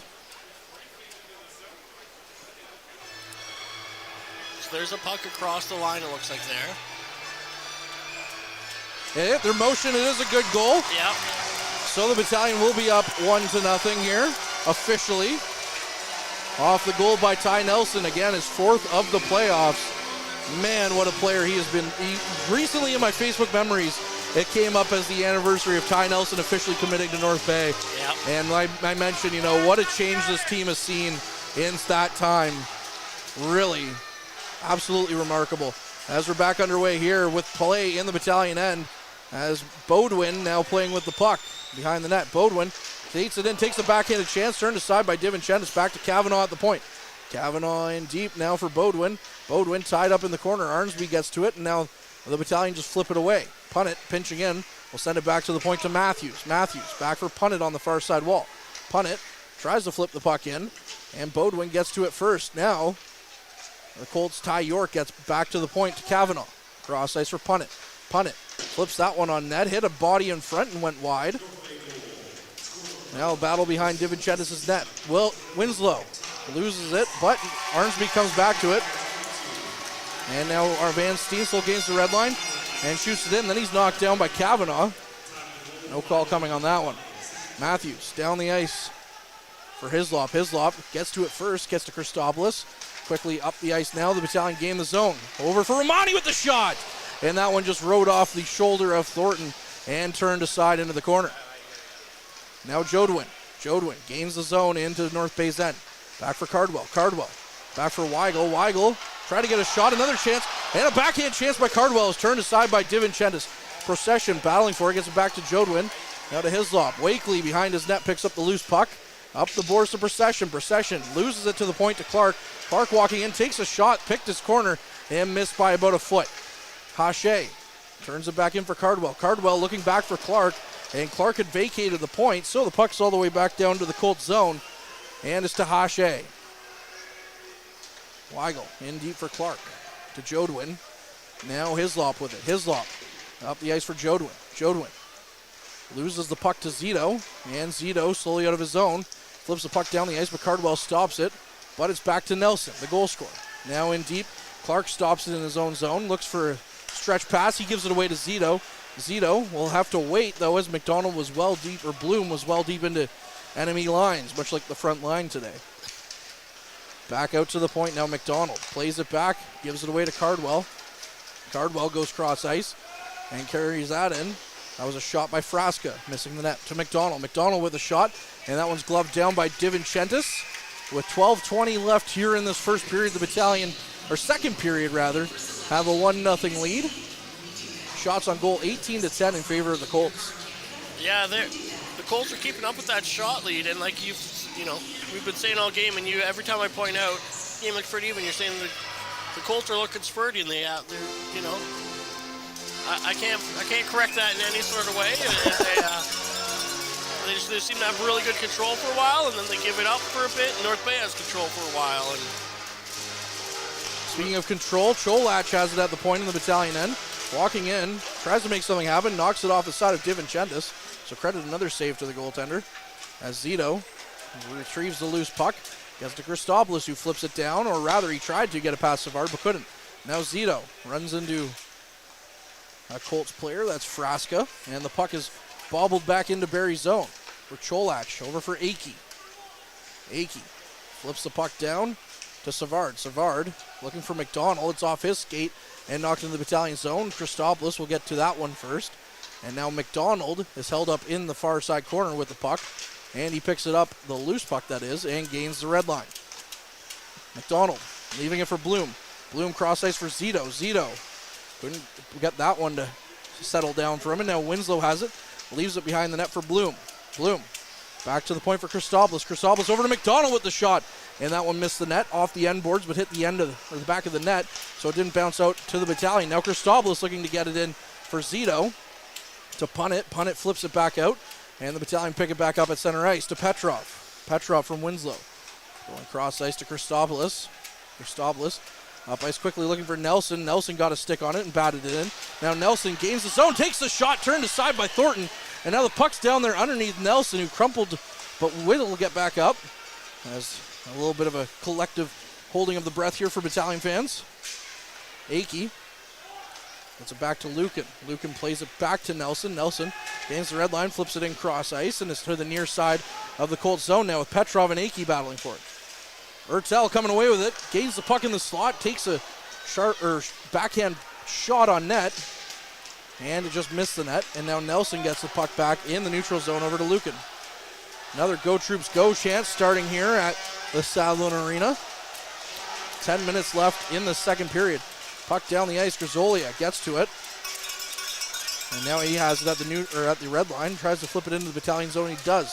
Divinchentis was out to play it, but Lucan's going to get to it first, as will Cardwell on him as well. A dangerous looking pass there by Lucan, and then Jackson couldn't handle it, so Grisolia wound up for a shot, and that one was blocked and turned aside. Now, Lucan battling with Grisolia. Grisolia in the far side corner. Tries to get the puck to his Colts player. That's Cardwell in there as well with Cholach. Or Grisolia, I should say. Grisolia goes cross ice. And that's going to be Chisholm with the puck. Sends it right back in for Cardwell. Puck on the near side wall. Grisolia tries to walk out with it, but the Battalion get it to the blue line, but no further as Kavanaugh keeps it in. Cardwell walking in. Goes back to the point for Kavanaugh. Kavanaugh looking to get a shot away, couldn't. And now, chance from the side of the net to Chisholm, or Grisolia, is turned aside. Now Tarasevic gains the red line, flips it in, turned aside, and sent right back down to the neutral zone with Hislop, with Ty York now coming in one-on-one with Christopoulos. Turned around. Back to Cardwell. Cardwell flips across ice looking for Bodwin, and Bodwin couldn't get a handle on it. Big hit there by York, knocks down his man, and a battle ensues along the near side wall. Tahache takes a shot, that one's tipped off, and Clark picks it up on the far side corner. Now Arnsby picks up the loose puck from behind his net and looks up ice to Hislop. Hislop flips the puck down, that hit a Colts player, and that will be deemed icing though. So with 8:31 left in the second period, we've reached our mid-period break here on the front line, and we'll be back on the other side of this. This period is brought to you by Canada Alumni Perks. Get information on special events and news, or access the Alumni Job Portal. Visit canadacollege.ca/perks for more information. And we welcome you back into the Sadlon Arena here in Barrie, Ontario. And the North Bay Battalion are leading the Barrie Colts 1-0 after well, more than half of this game that's been played, Ben. Yeah, and this last shift of plays out there was exactly what we've seen all game. Is North Bay would have really good control for a few minutes. And then go down the other way, and Barrie would have really control for a few minutes. And then it'd be good way the other way, and it'd be, it's just been really entertaining game to play. It's been less physical than the two games that we saw in North Bay. And I'm not sure if that's a conscious thing from the coaches saying, okay, boys, we don't need any more penalties out there. We do, let's keep it to the playing hockey, keep it to our game. Or if it's just some games just aren't as hot as other games. Well, yeah, but you would think with this rivalry series between the Battalion and the Colts that we would see more of what we saw in games 1 and 2. But as you said, it's a little bit calmer this game. There haven't been as many scrums after the whistle, especially in the second period. First period had a couple, but not many. Yeah. And even then, most of them were just hey, hold off, and that's what we saw. As the puck is won back, as we're back in action here. Brant Clark, who sent that one dangerously over near the glass, almost sending it out. And that one's batted down by Nelson. Tarasevich flips that one out. And Hache gets to it and sends it right back into the Battalion zone. Now in deep for Clark. Clark looking out front. And that one's batted down. Another chance, secondary chance on DiVincentis, and it's batted in. And the Colts tie it up. Ty York grabbed that one as it bounced in behind DiVincentis, who's now batting away at Clark as these two teams, almost as if on cue, start the scrum afterwards. Yeah, right after we'd said this game had cooled down a little bit, right after the goal, Clark had been knocked down. He jumped back up and charged right towards the front of the net again to almost go after. I couldn't tell who it was. It might have been Winslow there in front. Nope, wasn't Winslow. He just came off the bench. I was wrong. As the puck squirted out, it was going to go in the net regardless, and Ty York hit it. That's also Ty York's first point this series, and that looks like it will be his third of the playoffs as well. 8:07 left in the second period. We're all tied up at 1. Yeah, and that was another one of those plays where there's a lot of bouncing, weird pucks, like with the tips and stuff going on in front of DiVincentis, and as a goalie, that's just really hard to follow. Physically impossible to keep right up with all of them. McDonald getting a talking to. Yeah, he was fully over the red line on that before that puck dropped there. And the Battalion win the draw, but not for long as McDonald gets to it. And he carries it right back into the Battalion zone. Nelson tries to keep him to the perimeter. Shot on goal from a sharp angle is turned aside by DiVincentis. And it's back out front for Procession. Flips the puck down the ice, and they'll have to chase for it. Whether or not it'll have legs for icing, it does not. As now Romani tries to get a hold of it, but couldn't. And going the other way now is Savard. Taken into the boards by Nelson. And it's Nelson who comes away with it. Nelson on the far side corner flips the puck down cross ice. How different that would have been had Brant Clark's attempt or flip attempt, is now we're going to get a penalty called against the Battalion, it looks like. And the rich get richer is one of my favorite things to say, as Ty Nelson's going to go to the box. So the Colts now gaining another chance here. But how different that play would have been had Brant Clark thrown the puck out of the zone. Yep. That would have been a completely different scenario than we're going right off the bat there, right? So Nelson's in the box. I missed what had happened, but... Yeah, Savard went down hard in the corner. I didn't see how or why. He was slow getting back up. And I haven't seen what the ref made for the call either. But it looks like they're going to be reviewing something, so we'll see what happens here. It looks like he's getting a 5-minute penalty. So that's what they're going to be reviewing. And that would be tough for the Battalion if they lose Nelson not only for 5 minutes, but maybe for a game. Yeah, whether it's a high hit or what they're looking at. I think it'd be, we've seen a few times this year where guys go in and are given 5-minute penalties and then end up out of the box before the puck drops. So maybe we'll see. Oh, we got a little point of view here. We got him reading the chest. As he knocks down Savard is what happens and skates away. But and Savard looks fine. He's standing on the ice, so I mean he's obviously not hurt.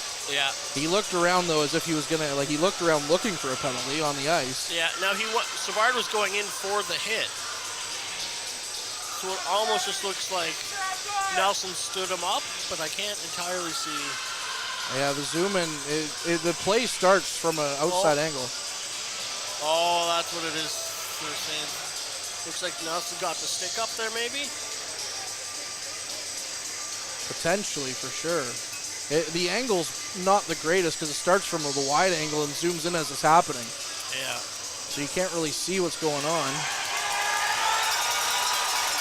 So Nelson's being shown the gate. That's not good news for Battalion fans. The lone goal scorer here for the troops. And one of the heartbeats of this team. And the Battalion will now have to kill off a 5-minute penalty, which again, not good news for the Battalion. No. 21-11 are also the shots on goal in favor of the Colts. So the Battalion only have one shot since that Nelson goal too. Yeah. Now with that said, I don't know what's going on with the penalties here. If he's just being shown the gate because it's a 10-minute, or if he's a game misconduct. Well, we'll have to wait until the referee announces what it is. He came over to talk to head coach Ryan Houlihan, and Houlihan doesn't seem very happy with the call as he's still standing there on the bench as his team will have to play shorthanded. Matvey Petrov in the box for 5 minutes. And that will be a full 5 minutes too, as it's a major penalty. And we're back underway here at the Sadlin Arena. Clark at the point. Back over, he loses possession. Arnsby down the ice. Arnsby on a 2-on-1. Arnsby looking up front for Van Steen. Still chance there. Turned aside by Thornton. Arnsby has a few words for Savard right away. Yeah, Savard got a little hookup in there after the whistle went. And that's what the Colts have been trying to do all series long, is get the Battalion to retaliate, much like Mississauga. Really. And that's typical playbook of an underdog team, Yeah. right? Try and get under their skin, try and make them do things they wouldn't normally do. And Savard's been really good at it, right? Like that's... Oh, he threatened Paul Christopoulos in the last game. Reportedly, yes. From a good source. A very good source. From a source close to the scenario, that's what we heard. Brant Clark just standing there looking for a call. Doesn't get one. Cardwell dancing in, goes cross ice. Couldn't get a shot away on the Colts. And now Lucan battling on the far side corner. Back to the point for Savard. Back to Clark. Clark walking in, takes a shot. Looking up into the corner. Couldn't get that one to go to the net, though. And now it's Cardwell on the near side wall. Back to Clark. Clark, cross ice for Savard. Savard losing the chance on that one to Frasca in deep. Back to Savard. A minute gone here on this major. 4 minutes left to Clark. Over for Savard. Savard can't handle any of those passes that Clark keeps giving to him. But the Colts don't lose possession. Frasca. Back to Savard. Back to the point for Clark. Clark walking in, leaves it for Cardwell. Cardwell walks in to the side of the net. Now walking in is a good chance there by the Colts, but Divinchendis stops that one as that was Frasca in tight, who takes a sharp angled shot, and that one's turned aside, but now we get another scrum after the whistle. Yeah, and along with Savard, Frasca's been really good at stirring the pot so far too. But seeing what we have up on the OHL site so far, Ty Nelson is being given a 5-minute major for cross-checking. That's all that's being said. So I'm not sure why he was shown the gate according to that, but yeah, the site's, it's on the internet. It has to be right, right? That's the way it goes. That's what they say, yes. As we're back underway here, Akey skating around in the Battalion zone. Goes cross ice for Punnett. Punnett takes the shot. That one missed the net. And then the Battalion cleared out to the blue line, but no further as Akey keeps it in. Now walking in was Chisholm. Chisholm on the near side wall, battling for possession of the puck. It came away briefly, but Akey's going to keep it in once again as Zito was chasing it down. Winslow trying to get to the puck in the far side wall. It comes to the corner. And now it's flipped back to the point for Punnett. Punnett walks the line, gives it to Akey. Akey, cross ice. Matthews with a chance. Couldn't get a shot away, and now Winslow knocked down. And the puck is sent down the ice into the Colts zone. Thornton plays the puck. Quickly back up to Punnett. 3 minutes here left on that penalty to Ty Nelson. And Akey nearly gave it away to Justin Ertel in his own zone. But now he has the puck, and he skates it down to the Battalion zone for Savard. Savard, cross ice for Frasca. Frasca couldn't hold on to that one. It comes back to Savard. And now Winslow picks it up, sends it back to the point. Jelsma keeps it in. And it's sent back in for Frasca. Brant Clark back out on the ice. Got to keep an eye on him. And his lob gets to it as it now comes to Winslow. And Winslow's just going to send the puck down the ice. Thornton out to play it behind his net. And the Battalion are going to go for a quick change here on the penalty killers. And one thing that's an extra pain about this penalty for Battalion, not only is it 5 minutes going to go the full 5 minutes, they have the long shift change in this period, and that, makes it even harder to kill off such an extended power play. Clark with the puck in the Battalion zone, took a shot, and then rebound came out. Christopoulos moved it into the corner, and now a scrum ensues on the far side half wall. Couple of blue jerseys in there, a couple of whites as well. As it comes out to Ertel. Ertel wisely kills some time before throwing the puck down the ice, and we have 1:40 left on the man advantage. Thornton, quick pass up for Clark. Takes a hit from Tarasevic. Tarasevic goes to change, and now the Colts once again get it back into the Battalion zone. Van Steensel picks up the loose puck high in the zone, looks up ice, he gets it to Ertel. Ertel couldn't cleanly handle that one though as it was off the boards, or else he would have had a breakaway. And now back into the Battalion zone, Savard. 1:20 remains on this power play for the Colts. This 5-minute major against the Battalion. Clark, cross ice to Akey. Akey, back to Clark. Clark at the top of the line to Gelsman. Gelsman takes a shot and then whacked at a couple of times as the puck did come loose, but the referee had blown the whistle. Now Lucan and Frasca. It looks like Frasca getting a couple of punches in on Lucan, but no gloves on the ice. Looks like Lucan got a few swings in there too. We'll see if the ref shows them both the gates, but Frasca was in there as per usual. Him and Savard are kind of the mix of everything, and he was in there kind of giving a few whacks to DiVincentis, and Lucan said, no, I'm not going to let that happen this time, and really tried to push him out of there. Winslow was having an argument with the ref about something, and Ryan Ullham seems to be having some words back and forth with the ref, telling them whether to make changes or not. I don't know. Well, Winslow had to stay out on the ice, but no penalties were coming from that either. 1:05 left here. As the puck is knocked back to DiVincentis' net, he couldn't get a hold of it though. Van Steensel fanned on a clearing attempt, gets a second rip at it, and he does send it down the ice. Thornton out to play the puck at the side of his net. Under a minute now left on this major. Connor Punnett with the puck. Up the ice to Matthews. Matthews cross ice quickly for Punnett, and now the Colts have possession in their own or in the Battalion zone. Back to McDonald. McDonald knocked hard into the boards. Turned aside now, back to McDonald. McDonald's pass tipped away by Arnsby, and now Van Steensel gets a chance at it and sends it down the ice. 25 seconds remaining here on the penalty to Nelson. Matvey Petrov in the box, and Connor Punnett has it as he skates the puck slowly out of his zone. Looking up ice, Lucan gets to that one though and sends it right back down the ice as the puck was loose for a moment. 10 seconds left before it's back to 5-on-5 hockey. Just under 2.5 minutes left in this second period as well. We're all tied up at 1. Both teams scoring a goal here in this period. McDonald sends the puck in for Hache. We're back to 5-on-5, thrown out front, and the Colts just missed a chance there. McDonald takes a shot. That one's blocked by McDonald. And the puck is down the ice and that kept in at the line for Hache. Hache with a chance. Throws that one in, flutters over the net. Now behind the net, the Colts have possession. Back to the point for Hache. Hache cross the ice to Clark. Clark takes a shot, looking for the tip. That one was turned away. Now McDonald with it on the far side wall. Zito picks up the loose puck. And the Battalion turn around and try to vacate their zone. Petrov down the ice, flips it in. Chasing after it. He's tripped up by Clark. No call coming on that one. As now Petrov gains possession, he's tripped up again, and that will be a penalty, as that looks like it'll likely be a slashing call, as Petrov's stick was knocked right out of his hand. And now, almost as if we talked about it, Ben. Yeah. They've been keeping it a little bit the rivalry looks to have renewed. We're kind of reverse fortune tellers, I think, here. But yeah, Hache, I think it's Hache that's getting called with the slash there. And I don't know if he felt it was a weak call or if he felt Petrov oversold it, but he turned around right away and was back in that direction, saying something that was not pleasant. You know that the second that they missed the one call on Petrov, that there was probably going to be a makeup call in a moment or two. But that thing, it wasn't a makeup. No, it wasn't. It was a legitimate call. It was, he slashed the guy, and the rules are if you slash a stick out of the hands, that's Yep. a 2-minute penalty. And that's what happened. So with a minute 35, the Battalion have already scored a goal on the power play, although it was Ty Nelson.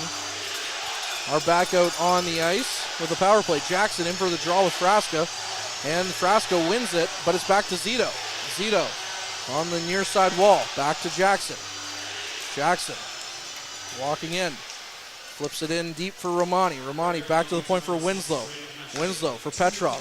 Decides to swap sides with him, but they get the puck to Jackson. Jackson walks in, takes a shot, bouncing around a couple of legs. Now it's Romani back to Winslow. Winslow knocks the puck in and knocks a stick out of a player's hand in the process as Jackson walks the line. Romani back to the point to Winslow. Winslow gives it back to Romani. Romani walks in, passes it off as we're under a minute now left here as Akey gets to it. Back to Jackson. Jackson to the point for Winslow. Cross ice for Petrov. Petrov in for Romani. Romani cross ice. Looks for Jackson. Back to Winslow. Winslow. 40 seconds left in this period. To Zito. Zito leaves it for Winslow. Then picks it up himself. In deep now for Petrov. The no-look pass. Couldn't find anybody, and now Winslow gets to it. Over for Zito.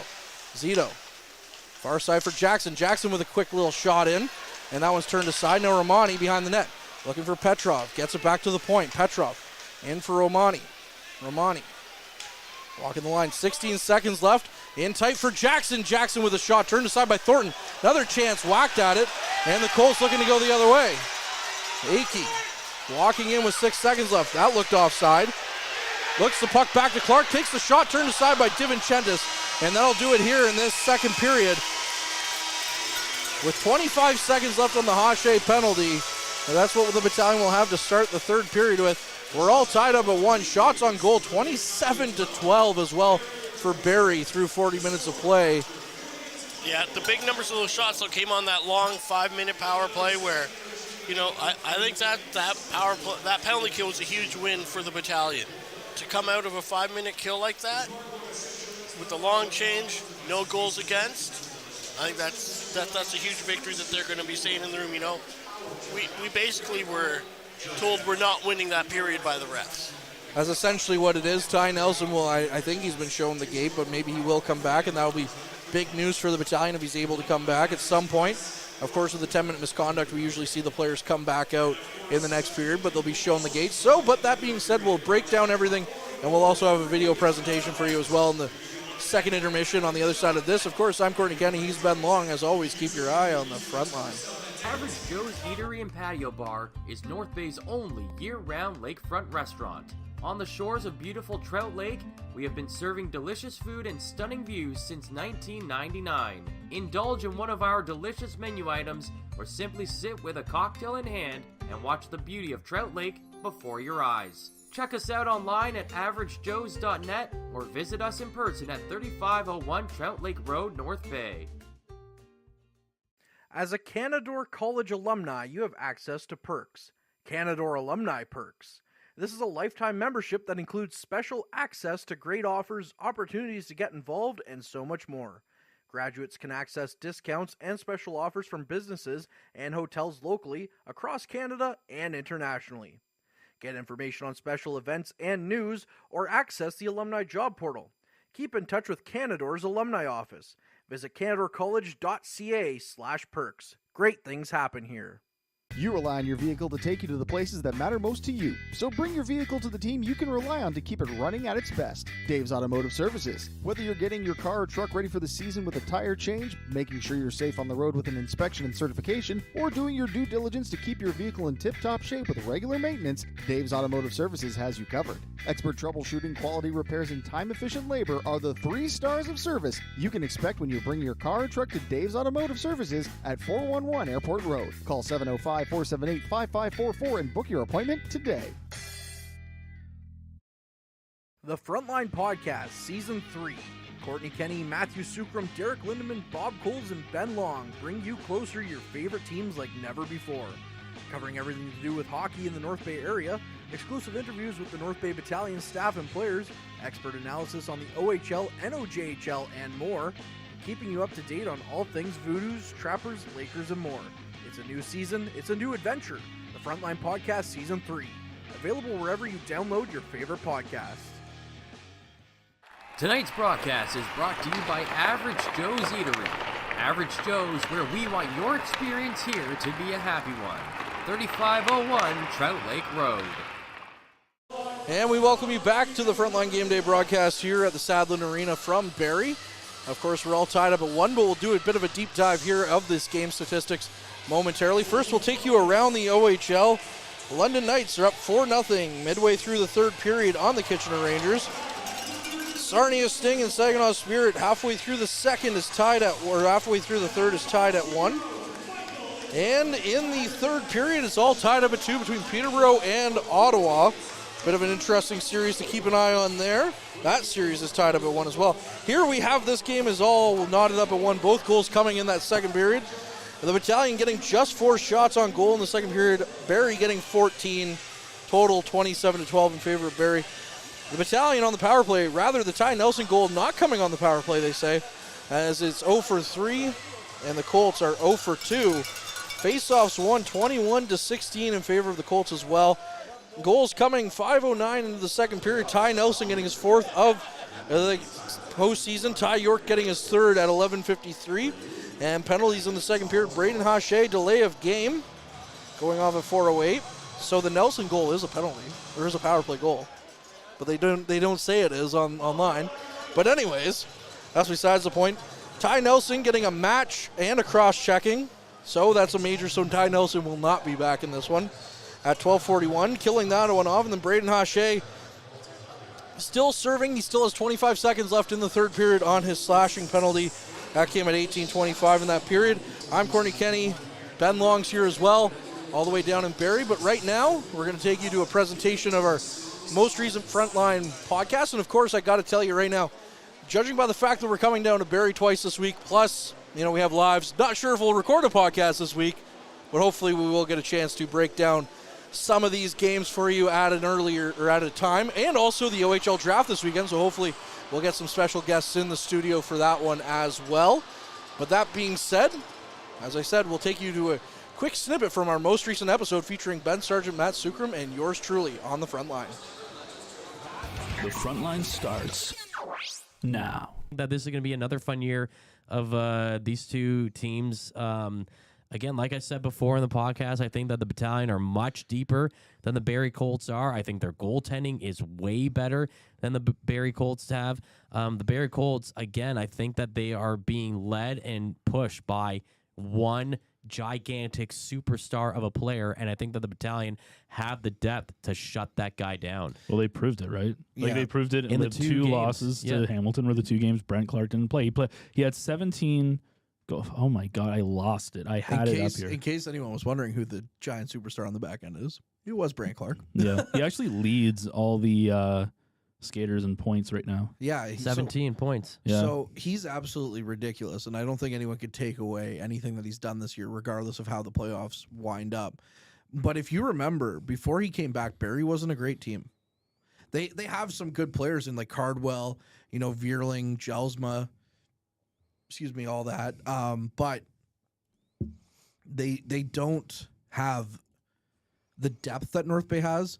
As Matt mentioned, they don't have the goaltending that North Bay does. Although Anson Thornton did score a goalie goal in that first round against Hamilton. But as previously mentioned, Brant Clark is driving that team. Well, Thornton gave up 14 goals in 5 games. Yeah. Well, I guess that's not actually that bad. When you actually think about it, it's a 2.82. Actually, that's pretty good. It looks really bad, but then when you actually break it down, that's actually not bad. He had a 282 goals against average, but only an 886 save percentage. But I guess it's hard to I don't know. Save percentage is kind of a weird stat because it's save percentage in the playoffs is a weird stat. Yeah. It's kind of like ERA in the postseason. Mm-hmm. Yeah, especially relievers ERA. Yeah, because one bad inning, because you're only pitching 10. If you're a reliever, you're only pitching 10 innings, likely. So one bad inning, and now you have a 5.85 ERA. And everyone's like, "Wow, he did terrible." It's like, yeah, but he also got the save that won the series. Yeah. Right. No, I think they match up. The Battalion match up well against the Barrie Colts, though. Just looking at the head-to-head stats in the regular season, they went 5-1 against them. Best record against any team in the OHL outside of beating Sudbury 7 times this season in their 8 head-to-head matchups. Wow. 8. The one game the Battalion lost to Barrie was on December 17th. They lost that one 6-3 in Barrie. And even going back over the last couple of years, Barrie has played the Battalion pretty tough at home. Over the last 5 years, Barrie is 7-8-1-0 in Barrie. So that's really been their best record. But the Battalion have really had the Barrie Colts number over the last couple of years. Well, at least we're not Windsor, right? Swept by Kitchener. They played tonight against London on Thursday. Windsor wasn't even the first team out of the playoffs. It was Sudbury. Yeah, I was really surprised by Sudbury because like I thought that was going to be a really close series. Me too. And the games were close. Like they weren't like super, it's not like Peterborough like destroyed them, but it's hard when you have like one of the best goaltenders, right? Yeah, Simpson's great. And also Peterborough has, the top guys like Owen Beck and Brendan Othman and all that stuff, and they're J.R. Avon. They're a good team. Peterborough is the fact that Windsor they sold the farm for Shane Wright, and they lost. They got not just did they lose in the first round, they got swept. Yeah, like that's like humiliating. To not even you know what, the Leafs helped or were pretty happy about that because they got their goalie Onuska or whatever, however you pronounce his name, as an amateur tryout for one of their games. When did they get Brant Clark back? Early January, around the trade deadline. It was right after the World Juniors. Yeah, he came back after the World. Same time Shane Wright came back. Okay, so they were... I think he came back earlier just because Wright was right on the trade block, I think. Oh, yeah, Barrie was holding on to Clark regardless. Yeah, because they were already in like that 3rd or 4th spot. Even though they had given their captaincy away, they always had it with the caveat that if Brant Clark comes back, he's going to be the captain. Yeah. So... I mean, they were already starting to go on a pretty good run here. In December, from December 4th to January 6th, they got at least a point in every single game. They went from being a team that was 10-9-2-1 to being a team that was 18-10-4-2. Yeah, that is pretty good. So they went 8-1, 2-1 in that stretch. But to me, I don't know if that's before or just right around the time before they're getting Brant Clark back. Well, Brant Clark, he played 31 games and he was still tied fifth. Well, fourth. If you look at his game by game, it'll tell you the exact game that he came back on. Yeah. Well, like this is like wild. I'll put it up on the PC there, but you see, like he's right now sitting 5th with 31 games played, like half of like everybody else. And he has 61 points. He still found his way he was almost a goal per game defenseman. Yeah. Which is wild. Like, again, he had almost as many as Ty Nelson did in half the games. Hey, Powassan's own Connor Punnett actually having a pretty good year, too. 48 points on the back end. January 12th was when he came back. Okay. But so they were on a hot streak. They lost January 6th to Mississauga. And then they won 5 in a row with Clark coming back. And they really just took off. They just took off from there. So look at that. Like, yeah, 2 goals. Like, how many one, two, Where three, is he 4, in the battalion games? North 5, Bay. Wait, 6, North 7, Bay at Barrie. Find the battalion once. February 18th. 1 second, let me control F here. I think February 18th. There you go. So he had no points in the first game. And he had a goal in the second game. He had a goal in the second game. He only played 2 games against them. So, yeah. So he has 1 point against North, but in 2 games. So if you have to shut down. Yeah, but if you have to shut down one player, it's Brant Clark. Like, if you can shut down Brant Clark, this is going to be a short series, I think. Like, I'm not going to say it's a sweep, but it's a series that I think, like, it'll be, like, maybe 5 games. I think 6. I think realistically, because you're not going to shut down Brant Clark. No. I think realistically, this is going to be a 6-game series. I think it's going to be similar to Mississauga, where it's probably split, and then maybe win-win. But I feel like it depends. If the Battalion come out and they win 2 straight, I think it's a 5-game series. If the Battalion come out and they split the first 2 games of the series at home, I think it's a 6-game series. But I don't think that Barrie will win. But it depends if the Battalion play up to their competition and not, keep playing the way they played against Mississauga. Are we not giving some of their players enough credit? Oh, Vierling is really Vierling good. had a 95-point Yeah. season. Cardwell had a 90-point Yeah. season. And Frasca was at 69 points. And then Jelsma and Clark finished at But 61 points. That's kind of what I meant. Like, so you shut down Clark. They have one good line and then one good guy on the next line.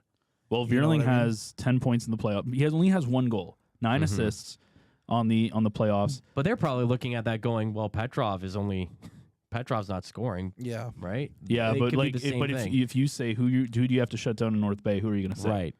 Who are you going to say? McDonald, and then Nelson, and then Bloom, and then Zito, and then Jackson, and then Petrov. Yeah, like you're going to focus on Petrov last, and and that's not a bad thing. It's just, I mean, he's also Was he playing? He was playing on that. He was playing with Bloom and Zito, wasn't he? Tarasevic. Or Tarasevic? What was that line that he Petrov? was? Yeah. No, I think he was up there. Was with he on the Jackson. top line with Jackson? Yeah, I think so. Okay, anyways. But, like, that's the thing. If you're Barrie, like, their highest goal scorer that you're shooting down is, like, Ethan Cardwell, Yeah. who's got 6 goals, right? Another McDonald. Yeah, I know. That was the captain before Brant Clark came back. Sorry. Yeah. Declan McDonald. But, I mean, if you shut down Clark, who has 17 points, he's a plus 12, too. If you shut down Verling, who has, this is hard because I don't know what their lines are and you can't see line combinations. I But know Vierling and Cardwell are out there a lot. so together. realistically, most of Vierling's points are probably line. coming off Cardwell's goals, right? Well, and then your second line's going to have Jelsma likely, and we're just going to say for argument's sake, Jelsma and McDonald on the second line. You shut down 5 of their forward guys, and you have a chance to shut down Brant Clark. That's the thing, right? With the battalion, it's like they can hurt you with Nelson, they can hurt you with Christopoulos, they can hurt you with Winslow, they can hurt you with Bloom, they can hurt you with Jackson, they can hurt you with Petrov, they can hurt you Wakely, Romani. Did you guys find that Romani? Meals are a special time for families to gather, share their day, and spend quality time together. Those dinners are made extra special when you add tropical produce found in the markets and grocery stores that carry La Huerta imports. La Huerta knows the importance of family, so they know which quality products make the best quality meals for your customers, whether it be Mexican Hass avocados, Brazilian figs, Ecuadorian red dragon fruit, or something just as exotic and special. To get your supply of the best tropical produce at competitive prices with brands buyers trust, contact La Huerta Imports at 705-752-1478. Community engagement is one of our core focuses at McDonald's. The key is finding the right people who are passionate about the same things we are, helping kids be kids. McDonald's proudly supports local organizations such as the North Bay Regional Health Center Foundation, Big Brothers Big Sisters, One Kids Place, the Children's Aid Society, and Ronald McDonald House Charities. Stop by McDonald's on 1500 Fisher Street, North Bay, to see how we can serve you and the community every day. Hey there, I'm Mike the Financial Advisor. When you strip it down to its core and you take away all the industry jargon, I help people solve financial concerns. So if you're concerned that you'll never save enough to retire comfortably, or that your kid is going to graduate post-secondary $40,000 in debt, or maybe even that life is going to take a really unfortunate sideways turn and somebody is going to have to open a GoFundMe page for you and your family, I can help you prevent all of those things from happening. If you want to see how, you can find me on Facebook, Instagram, and TikTok. Just do a search for Mike the Financial Advisor. You should find me.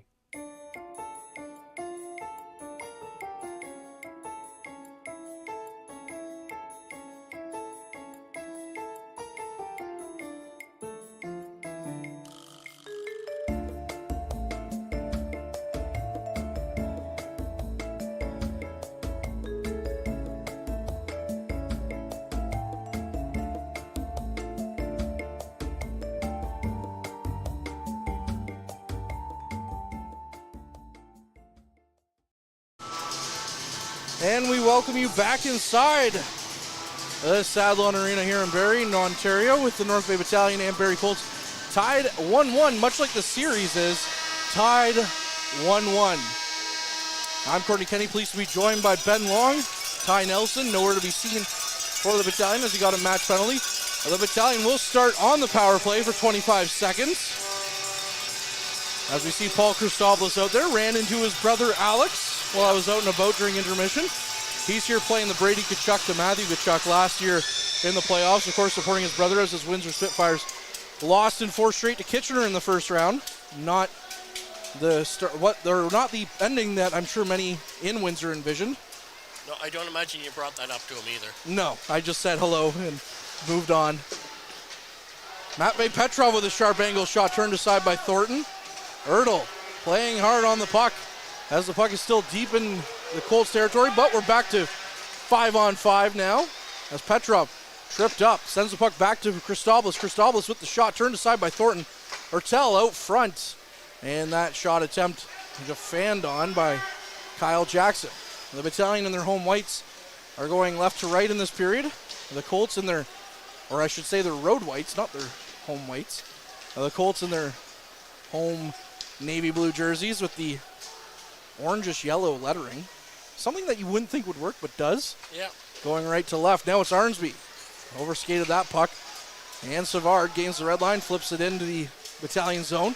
DiVincentis nearly misplayed that puck behind his net, but it's up to Tarasevic.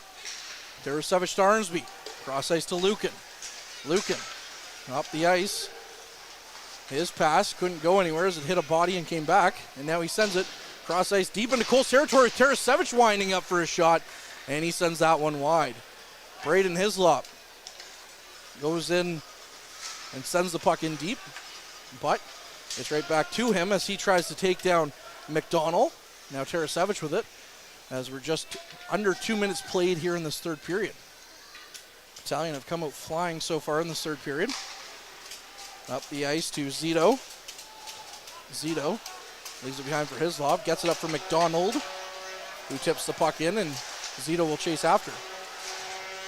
Battalion fans once again letting their presence be known here in enemy territory with a big Go Troops Go chant. Ty York, the lone goal scorer so far for Barrie, flips the puck up to Akey. Akey, that looked offside. Takes a shot, turned aside by DiVincentis, who then took a hit from York. And the puck sent right back in. Bruskowski up the ice for McDonald. McDonald flips that one cross ice. Matthews gets to it. Now Hache with it. Gives it to Clark. Clark gains the red line. Tries to flip it in. He does. Bruskowski will skate to it, but Christopoulos will get to it first. Now up for Bloom. Bloom couldn't get the puck past the blue line. Is flipped back in. Bruskowski back in for Zito. Now sharp angle for Frasca. Cardwell with a chance. And that one's turned aside. Christopoulos now down the ice. Gains the red line. Back to McDonald. McDonald tried to drag it in past Weigel. Weigel had none of that. Down for Winslow. Winslow up looking for McDonald. He gets to it, but his pass out to the center of the ice missed everybody and hit a body and hit Cardwell.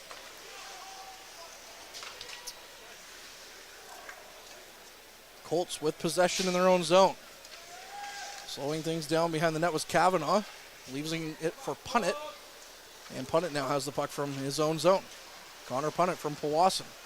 Former Voodoo sends it up. Ertl kicks that one away. Back to Punnett. In for Kavanaugh. Kavanaugh flips the puck down. Petrov keeps it in. Gives it to Jackson. Jackson looking to find Petrov again. Gets it back to Jackson. Jackson with a shot. Sends that one over the net. Now Hislop at the blue line. Hislop sends it back in for Ertel. Ertel skates around. Leaves it for Petrov. Petrov looking for some options as he skates around the zone. Nice move there. Gets past Jodwin. Now he keeps going. Looking like Peter Forsberg out there. Skates around. Still looking for options. Leaves it for Winslow. Winslow back to the point for Hislop. And the Battalion can't keep it in as Hislop, that pass was too hot for him to handle and out of his reach. Sent back in for Punnett. Lots of zone time resulting in a whole lot of nothing for the Battalion on that one. Puck back in for Akey. Akey behind his net with Wakely. I made that joke in game 2. Saved that 5 times fast. Akey and Wakely. I dare you to try at home right now. Savard down the ice. Gains the blue line. Goes from behind the net. Gets it out front. Akey with the shot. Turned aside by DiVincentis. And the puck sent back for Cholach. He can't keep the puck in. And Romani chases after him, but now Akey gets to it instead. Lukin up the ice. Back for Wakely. Wakely gains the zone. Takes the shot. That one's blocked. And Romani picks it up behind the net. Anthony Romani skating around the zone. Back for Christopoulos. Christopoulos in tight for Wakely to Romani. Sharp angle shot turned aside by Thornton. And now Lukin in deep with Romani behind the net. Nice little move there by Ake. He gets around Romani, and he gets it up to Savard. A lot less pace to this period, it feels like, compared to the first two. A little bit of a slower game. I'm sure the Battalion probably prefer that without the services of Ty Nelson, as they will have to double shift somebody on the back end. Christopoulos leaves it. Arnsby looked like he was going to come in, but instead Christopoulos passes it up to him. Arnsby flips it up for Van Steensel. He gets a touch and sends it in. And then he hits Brant Clark as Clark plays the puck over for Matthews. Matthews down the ice, can't hold on to it. Bruskowski gets to it. Looks up ice. Arnsby gets to it, looking for Tarasevic. And that'll go down the ice for an icing call here. As Hache is the first one back to it. 6 minutes gone here in this third period. We had a long stretch without a whistle, but slower pace of play, Ben. Yeah, I'm sure your voice is, you're glad we had a little break there before that period, because you had quite a stretch there, and it's not been nearly as high energy as we've seen in the previous periods. I think that's got to change, though. When 1-1 coming down on a tie-breaking game, we're going to start seeing some more energy out of these kids soon, I think. Hislop up the half wall to Van Steensel, gets it to Arnsby. Arnsby up for Tarasevic. Tate muscled off the puck by Punnett, and then a chance to get the puck in deep, and they do. Van Steensel will get to it first. Van Steensel sends it out front for Cardwell. Cardwell kicked it away, and now Van Steensel battling for it on the boards, but Cardwell's going to come away with it as he's knocked to the ice. Zito battling with Weigel as the puck comes out, and Tarasevic muscles his way down the ice past Punnett. Tarasevic trying to get around Clark, or Akey, I should say. Takes a shot, turned aside.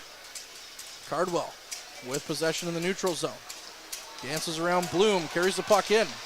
Gets past Van Winslow, takes a shot, and that was off DiVincentis' shoulder and wide.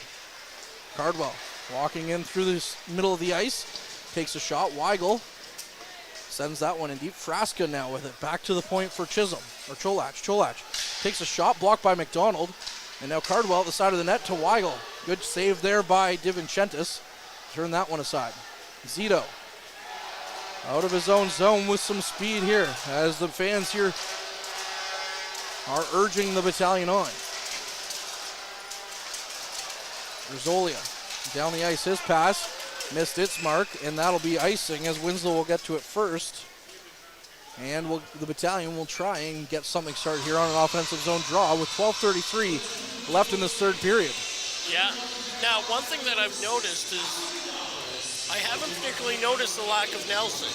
Like, you notice him when he's out there, but the troops are just so deep that even without their, number one defenseman, I'm not seeing a lack or like a, he'd be nice to have out there for sure, but I'm not seeing any empty holes as a result of him not being there. Lukin in his own zone with the puck. Up the ice now for Hertel. Hertel gains the zone. Had the puck stripped from him and is sent back down the ice. Colts now with possession as Grizzolia leaves it for Jodwin. Jodwin with the shot. That one's over the net. Hertel with the puck on the far side half wall. Knocked off it by Chisholm. Looking to go up ice now. Jackson, as he stopped a little blunder he may have made. Took care of it himself. Now over for Hertel. Hertel in the center of the ice for Hislop. Hislop's chance. And that one, he just didn't get all of that. And it bounced in on Thornton, who covers it up. And now we get a bit of a scrum after the whistle once again. Yeah. All it takes, Courtney, is us to talk about, being a little lower energy period. And then instantly they're like, oh, yeah, those guys up in the booth know what they're talking about there. We better step this up here.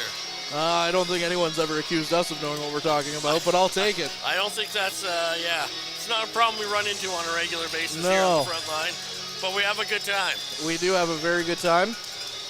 Of course, enjoy bringing these games to you here on the road when we get a chance. This is our first road game this year, actually. Yeah, and we're thankful for the great turnout on YouTube here. We have a lot of people watching.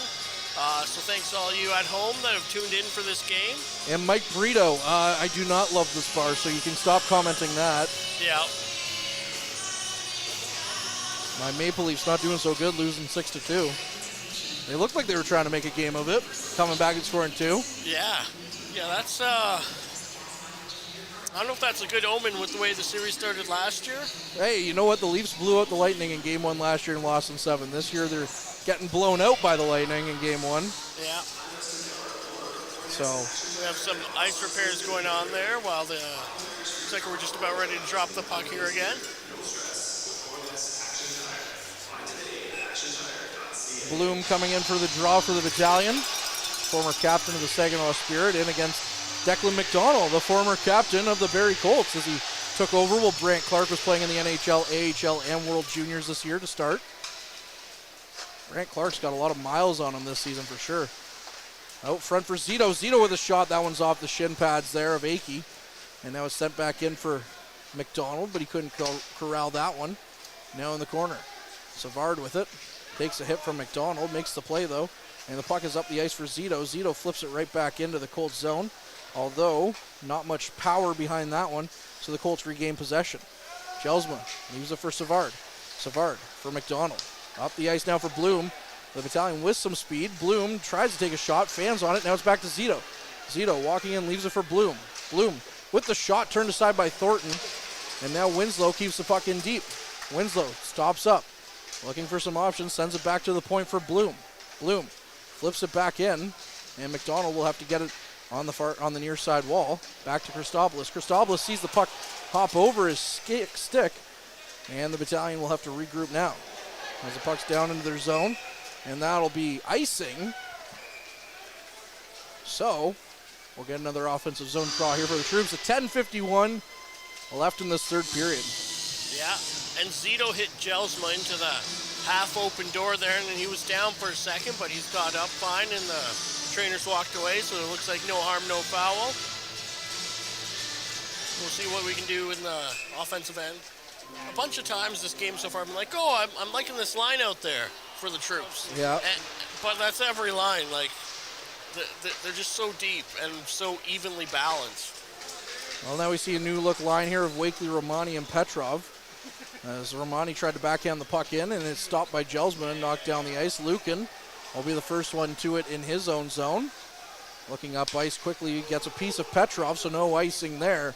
As Thornton's out to play the puck behind his net. Over for Clark. Clark up ice now for York. Couldn't get it very far though as Wakely's in there battling for the puck. Comes back out to Clark. Clark for Punnett. Punnett back to the captain Clark as he skates his way out of the zone. Flips it in. Another Go Troops Go chant here in the Sadlin Arena. As now we get Winslow. And now we get a Go Colts Go chant as well. Wakely leaves it for the line for Romani. Romani throws it in, and that was stopped by Hache. Hache going the other way. Flips the puck into the Battalion zone. Briskowski tries to play it past Bodwin. He does. And now it's up for Hislop. Hislop flips it back down the ice. Akey gets to it first.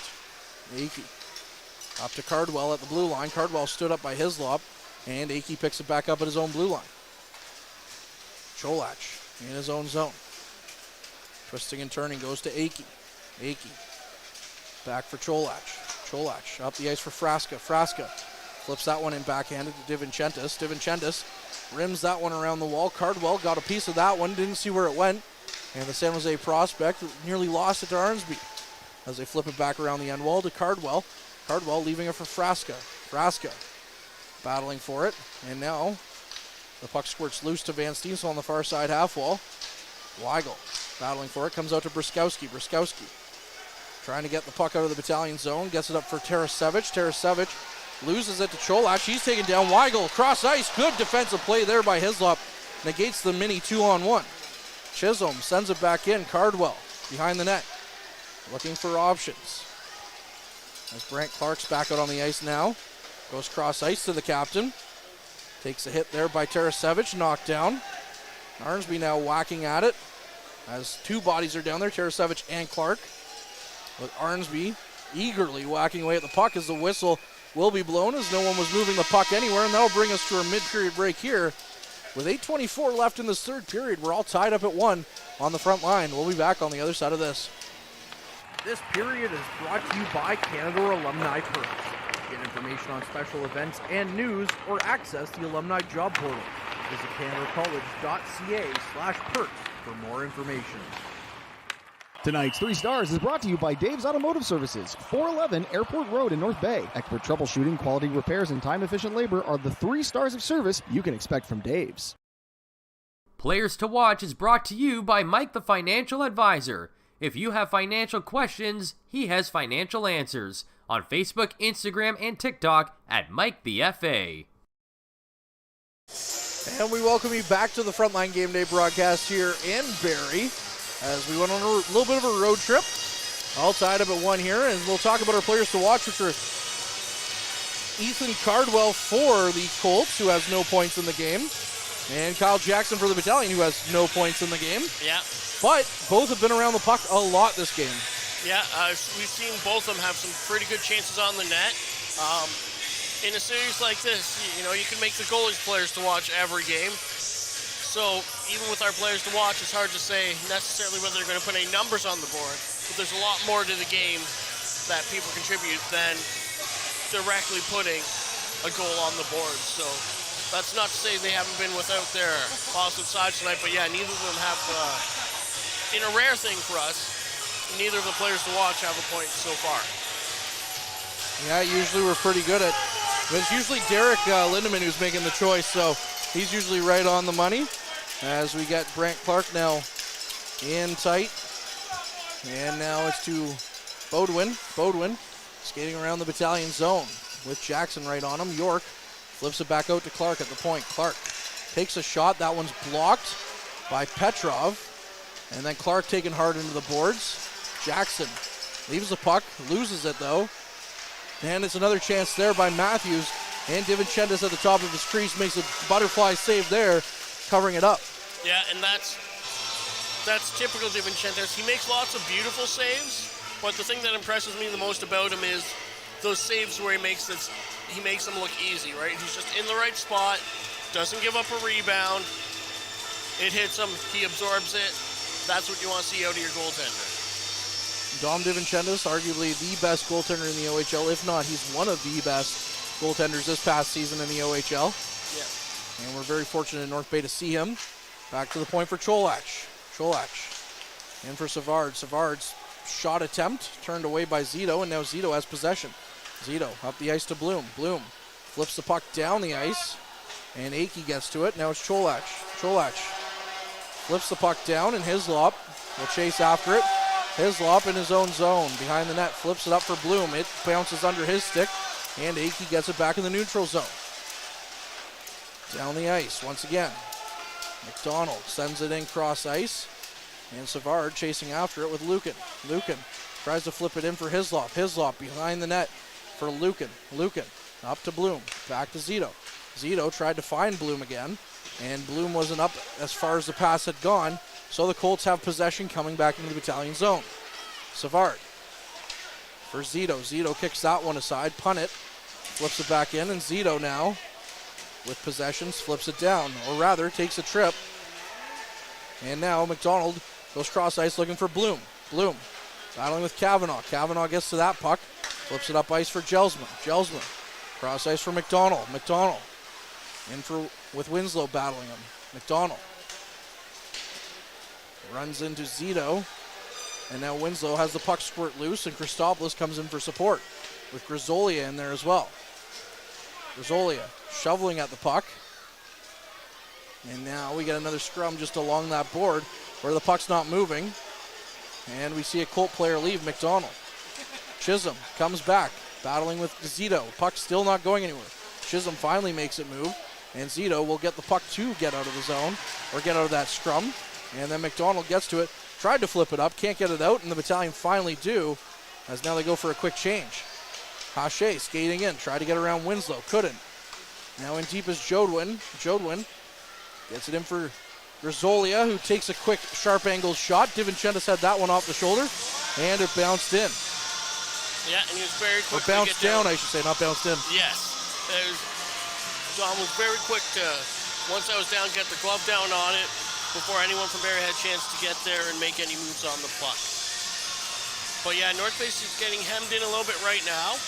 But as we've seen all game, we're about to do some extended play in the other end. Shots on goal, 31-16 in favor of the Colts at this point. Yeah, the shots have been really lopsided since that 5-minute penalty to Nelson. Urtel down the ice, flips it off the bench, or rather into the bench. So we'll get another stoppage here with 5:47 remaining in the third period. So we got a face-off outside the blue line of the Battalion's end. And sometimes they do little face-offs off this where they'll line up a guy wide. They don't this time. I think with 5 minutes left in the game being tied at 1-1, no one's going to take any overly chancy risks, though. It feels like almost like the two teams are playing for overtime, which is strange. Again, like game one, where there's no extra point in the playoffs. Lucan behind his net, takes a hit, falls down from Frasca, but plays the puck up to Jackson. And then Hislop knocks the puck down the ice. Hislop chasing after it. Hache will get to it first. Jackson there for support, flips the puck back in. Hislop gets to it. Hislop fanning on that. And now Urtel comes in, tries to get the puck deeper, but it comes out. And Weigel tries to get it down the ice, but Jackson, or Petrov, flips it back in. Hache to Kavanaugh. Kavanaugh up the ice to Weigel. Weigel flips the puck in. Bruskowski's going to get to that one. Bruskowski behind his net, looking up ice. It comes to Urtel. Urtel has some room to skate. Skates it down the ice. Takes a shot, blocked aside by Punnett. And now in the far side corner, Punnett and Urtel battle, along with Beaudoin. Now Cardwell gets to it. Flips it down the ice. Christopoulos will get to that at the neutral zone. And sends it up for Bruskowski, who quickly gets it down the ice. Judging no offside or icing as it touched a body on its way down. Punnett flips it behind his net. Kavanaugh gets it out and quickly back to Punnett. Punnett down the ice for York. York, who has the goal for the Colts in this game. Nelson, who has it for the Battalion. And now it's in deep for the Colts as that pass cross ice goes to nobody. Arnsby now down the ice. Liam Arnsby gains the zone, takes a shot, or looks for a pass to Van Steensel, hit a body, and went down. Now Matthews, cross ice for York. His pass was in his skates. Akey comes away with it. Akey skating around the Battalion zone, takes a shot. Divinchentis gets a piece of that one with Beaudoin right on the doorstep, but we'll get a cover here with 3:59 left in this third period. Yeah, and this last little bit still maintained being all Barrie. But Dom's doing a very good job of keeping any of those rebounds sucked up in there. So if it hits him, he's covering it up, and they're not getting any of those second chances that are really dangerous. 1-1 is our score. Ty Nelson, if you're just joining us, has been ejected from the game in the second period. Liam Arnsby in for the draw. Gelsman in for the Colts. It's one back to McDonald, who gets it to Clark, who flips it in. Arnsby blocks that one. And it's back in deep now for Winslow, battling for it behind the net. Winslow and Hislop. Savard knocks it away, but Arnsby gets to it.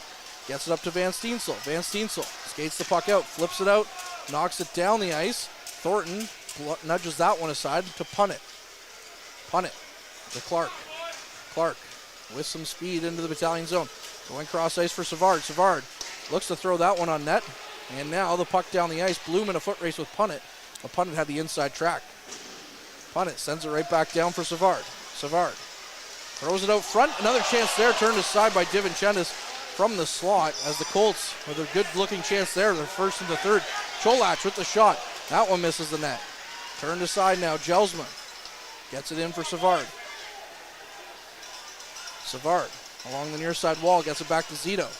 Zito out front for Lucan. Lucan didn't have a stick, so Bloom had to hastily come back and try and make the play. Now Bloom nearly gives the puck away, and now McDonald's going down the ice. McDonald stopping up, loses it to Bloom. No chance there for the Battalion again. Savard carries the puck in, goes cross ice to nobody in particular, so Hislop will get to it. Hislop up the ice now for Bloom. Bloom for McDonald. McDonald throws it to the near side for Zito. Zito tried to gain the zone, had it bounce off his stick, and McDonald turns around and flips the puck back in. Colts with possession. That's Clark. Gains the red line, flips it in, missed the net. Now Frasca battling in the corner. Frasca back to Hache. Cross ice for Clark. Clark with the shot, missed the net. In tight for Cardwell. Cardwell skates around, goes cross ice to Clark. Clark flips it on net, tipped away from the net and behind. Jackson skates the puck out front, nearly dangerous pass there, and it was to Petrov as Petrov's knocked down by Clark. Now Frasca with it. Frasca battling with Winslow in the near side corner. Knocked down to the ice by Winslow. Winslow still on the ice, gets up, hits Frasca, but the puck is back to Hache at the point, who quickly goes cross ice to Clark, and that one's sent on net. And Weigel tried to tip that one, but DiVincenzo saw that one all the way. Yeah, Minute 40 left in this third period. There was a little slash on DiVincenzo there from Weigel, and the ref comes over and says something to him. And I think it sure was like along the lines of, I saw that, careful what you're doing. You know, I don't think the refs are going to make any calls on little things like that with less than 2 minutes left in regulation. But you also can't take too many liberties, otherwise the ref's going to say, hey, you know, like, we still have rules here. Arnsby in for the draw. Gets one back to Kavanaugh, who flips it in. And now Bodwin has the puck. Bodwin skating around in the Battalion zone. Taken down. And now Lukin gets it up to Tarasevic. Tarasevic gains the red line and flips it in. Tarasevic gets around Punnett, but can't get the puck from Kavanaugh. As now it's York with puck. York battling in the far side wall. Arnsby chips it on net. Didn't get to the goal though. And now Matthews going the other way. Matthews up for York. York leaves it for Bodwin. Bodwin gets the puck in deep. Try to get around DiVincenzo. Still has the puck. Flips it out front. And Van Steensel with a puck on his stick to Clark.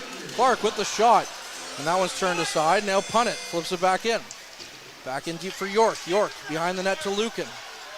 Lukin battling for it. Up to Christopoulos to Tarasevic. Tarasevic now cross ice for Van Steensel. Van Steensel with 5 Colts converging on him. Just flips the puck into the Colts zone. And now it's up to Jelsma. Jelsma loses it to Winslow. Winslow goes behind his net to Christopoulos. 30 seconds here left in regulation. And it's to Hache. Hache to Clark. Clark up the ice for Zito. Looking for Jelsma. Jelsma flips it in. Now to Christopoulos on the near side. To McDonald. McDonald on the near side wall. 15 seconds left. Goes cross ice to Bloom. Bloom loses it to Clark. And now Clark walking his way in. Tries to get to Savard. And nothing comes of that. 5 seconds left. And it's back to Hache. Hache looks to take a shot. That one's blocked in for the second time in 3 games. We are going to extra time to decide this one. Series is tied at a game apiece. And this game is tied at a goal apiece. Well, Ben, how are we feeling after 60 minutes of play? I mean, it's a 1-1 game and they're still in it. It only takes one shot to make the difference, right? So, not feeling hopeless, not feeling, you know, this seems to be the troops' way of, they seem to be undershooters, right? They make sure they get good shots and they take advantage of the ones they have. But that huge difference on the shot clock's a little worrying. But again, it's 1-1. Next goal wins. Maybe it doesn't matter as much as some of us like to put emphasis on the shots. Well, we'll see what happens here in overtime. The last time these two teams went to overtime, Josh Kavanaugh ended it 1 minute and 49 seconds in to the extra period to give Barrie the Game 1 victory. And we're still tied at 1 here. Of course, the Battalion without the services of Ty Nelson. But that being said, we'll take a quick break and we'll be back to break down all the OHL games and, of course, what's happened in this one on the front line so far. I'm Courtney Kenny. He's Ben Long. As always, keep your eye on the front line.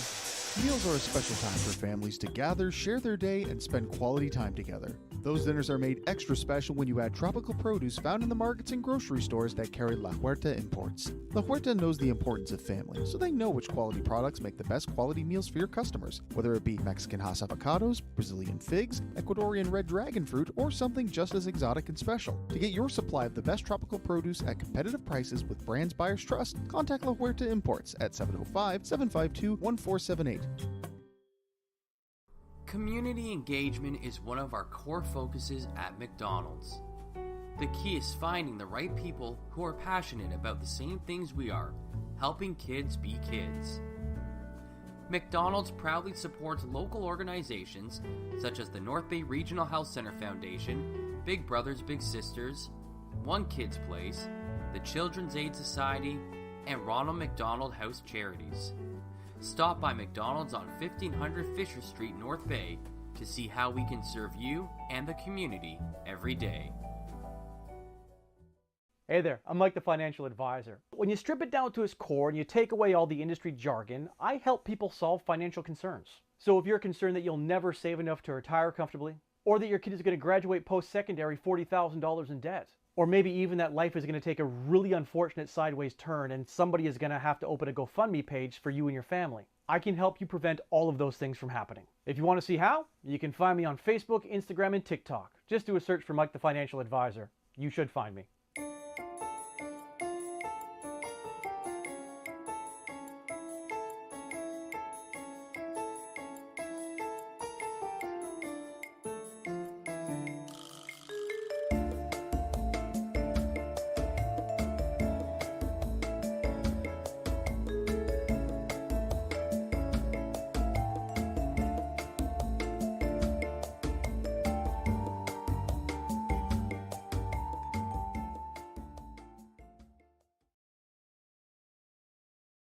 And we welcome you back inside the Sadlin Arena here for our third intermission. Usually we'd be trying to wrap things up here, but instead we're going to overtime for the second time in 3 games against the Barrie Colts here in the Eastern Conference semifinals, all tied up at 1 apiece. Last time it was 2-2 going into overtime. I'm Courtney Kenny, pleased to be joined by Ben Long. And let's take you quickly around the OHL as most of the games have wrapped up by now. London shutting out the Kitchener Rangers 5-0 and pushing them to the brink of elimination, 3-1. Sarnia turning it on in the third period, scoring 4 goals to Saginaw's 2, winning that one 5-3. And Peterborough takes the lead against the Ottawa 67s in that series, winning the game 3-2. Looking ahead to this game, through 60 minutes of play, we're all tied up at 1. Both goals scored in the second period. It was off the stick of Ty Nelson, assisted by Matvey Petrov and Kyle McDonald. Ty York scoring his third of the playoffs, assisted by Brant Clark and Cole Bodwin in the second, of course, at 11:53. And all the shots on goal, 7-4 in that period. So the Battalion back-to-back periods with only 4 shots on goal. And altogether it's 34-16 in favor of the Colts. Faceoffs won 29-19 in favor of the Colts as well. And power plays 0 for 3 for North Bay, 0 for 2, although Ty Nelson did score on the power play as Braden Hache went off at 4:08. Nelson scoring at 5:09 in the second period. In the third period, there was no penalties to speak of.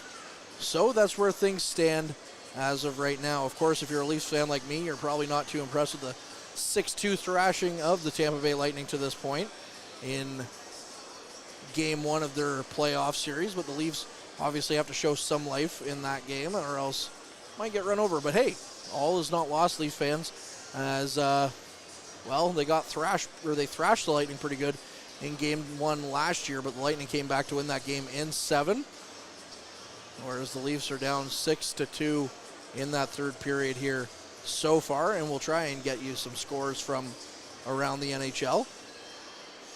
11:42 left in this intermission, and that's basically where things stand right now. Of course, 6-2 for the Lightning. Winnipeg Jets are tied at 0 midway through the first period with the Vegas Golden Knights.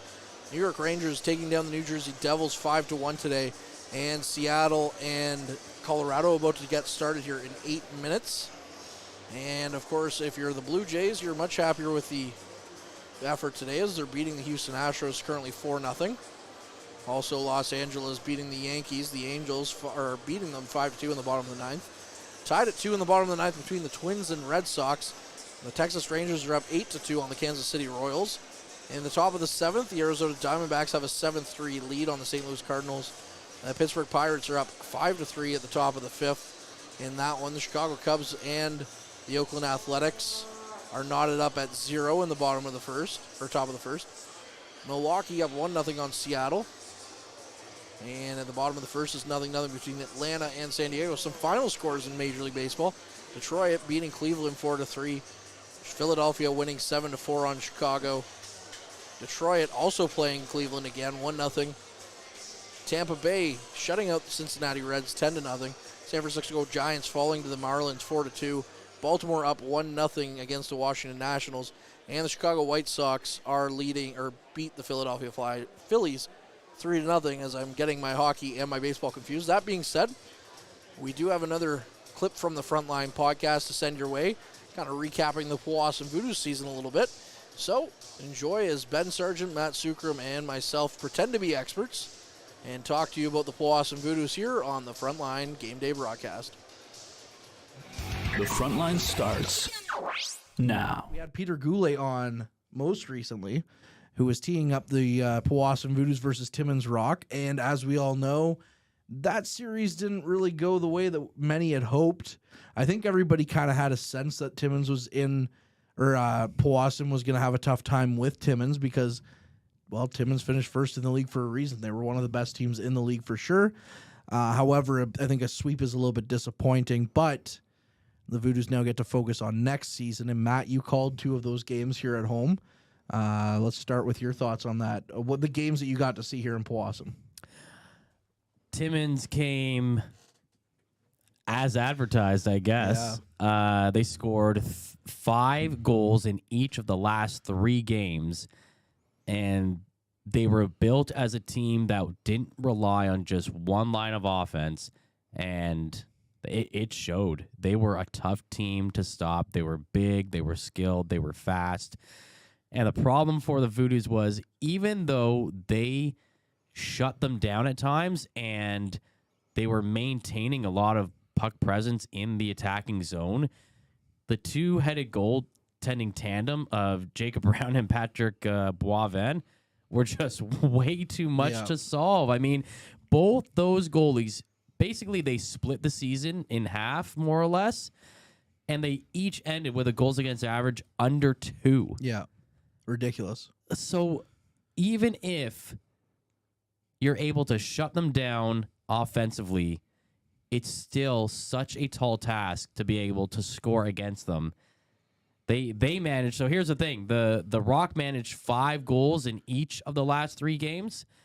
The Voodoos managed 5 goals total in the last 3 games. Yeah. They put up a fight. There were stretches where they had Timmins' number. It was just hard to finish. Yeah, I think especially in the final game, Game 4, I think Powassan played the better game for the majority of that game. The problem is when they're playing a team that big and that fast in that rink, if you make one mistake, it's so hard to overcome it because that mistake now allows the guy to be 2 or 3 steps ahead of you in an area you don't want him to be in. No, it's not ideal. And Ben, I know you were sitting here on the outside kind of watching because we wouldn't let you. I wasn't allowed to go. You wouldn't let you. Well, if you would have said I wasn't allowed to go. But yes, you weren't allowed to go because of Tucker Shields. Yeah, he said no go. No, not allowed. But Powassan just kind of folding here. But your experiences around the Voodoos this season, it was your first kind of season broadcasting, of course, but also your first season around the team. Just your takeaways here on this season. That's a good question. I was surprised that they didn't take at least one from Timmins. Yeah. I thought they would have. And I thought they were very close to taking Game 4. So I was kind of surprised that. But it was interesting because Timmins would go down. They would be up. Like the Voodoos, I think, were up 3-2. And the next thing you know, they'd be down like 5-3. And you're like, what just happened? Yeah. And I think I tuned into the one game, and it was like it was Game 3, I think. And they scored I think you were calling it, Matt. And it was like 2... They scored 2 goals back to back, and it was 5-1, and it was what's happening? So I think it just shows. It's kind of interesting because it shows just even though the Voodoos were a good team, we saw them play really well. Both their goalies were great. They had some great offense. They played solid. Whenever I watched them, they pretty much won, and they played really good hockey. So it just shows. I never saw them play Timmins, and it shows just how good I think Timmins is. How they beat them so well, and it's surprising too because Timmins kind of went in there and they're just they brought out the brooms and it's over, and it wasn't. It was kind of a close series, but it wasn't a close series at the same time. It's kind of what you would expect from the Battalion, right? When they play a Mississauga, and it's Timmins shows you a team that can actually go and play a good team and just completely wipe the floor with them. Yeah, I was going to say it showed what we said back in November, December, that the top 3 in each conference are going to be good teams, right? There wasn't going to be an easy night if you were playing one of the top 3 teams, and that is Timmins, Hearst, and Powassan. Yeah. And I mean, the Voodoos played some of their best hockey against the Lumberjacks. They had to beat them because the Lumberjacks were a great team. And I mean, Ben, you saw it in the one game. The Voodoos had a big lead in the regular season against Hearst, and Hearst made it a close game in the third. Yeah, it was. That was the thing with Hearst, right? Like that was a close series. Like I thought that series was going to be like really. At the beginning, I thought it was going to be close, and then it looked like Powassan was going to like easily handle it. Yeah, and then it all of a sudden came like, oh, are they actually going to be able to close off the series? I think it just puts a lot of credit to Timmins, because I thought Powassan. It just felt like Powassan was going to do something against Timmins, and they got close.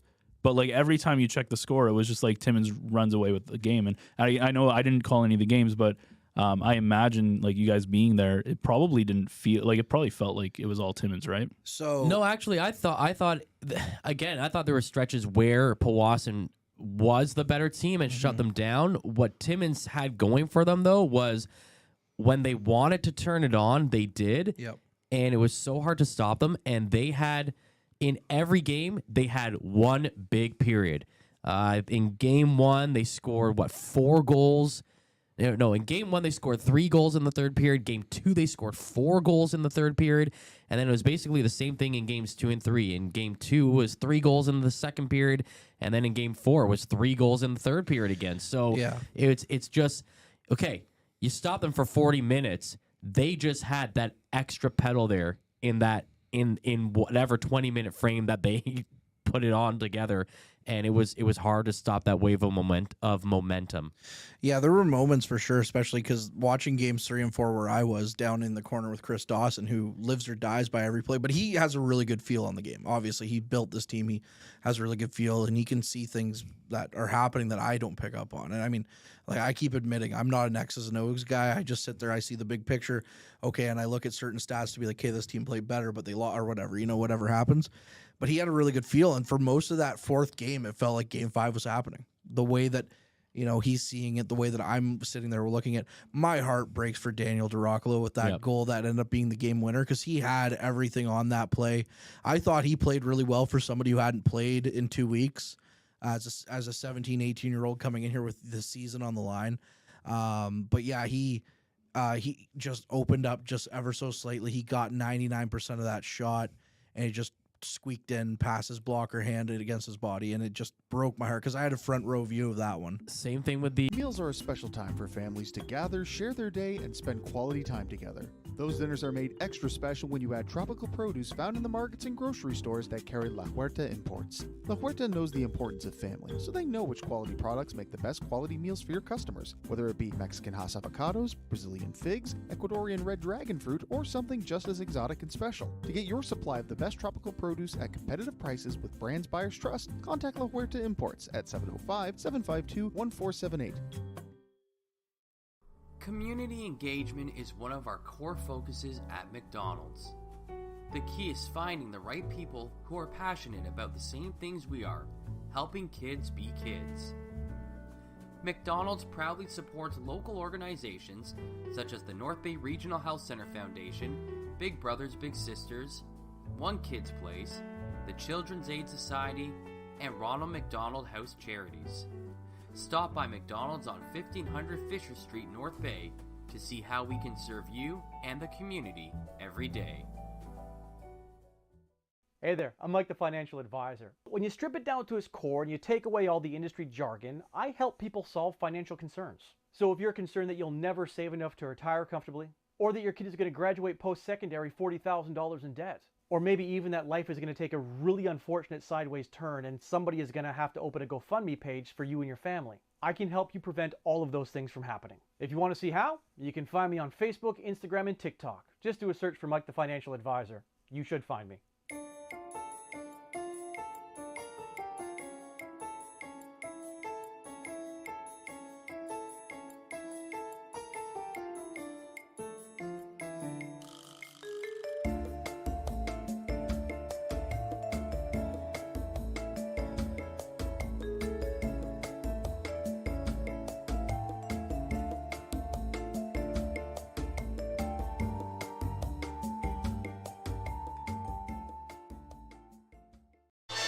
And we welcome you back to the Sadlin Arena here in Barrie, Ontario, as the North Bay Battalion and Barrie Colts get set for overtime, tied at 1 apiece.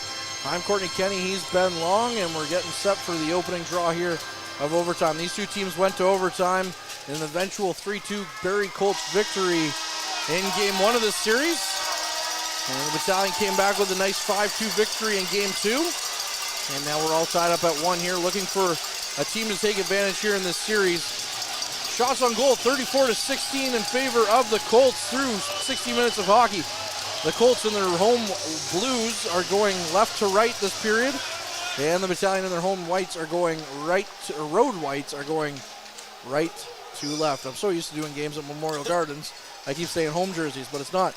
As play is quickly into the Battalion zone, kicked out front by Christopoulos away from Savard. Christopoulos up for Bloom. Bloom flips it down the ice. And will it have legs for icing? It will indeed. So the Battalion will have a defensive zone draw here. Yeah, and we're 24 seconds in.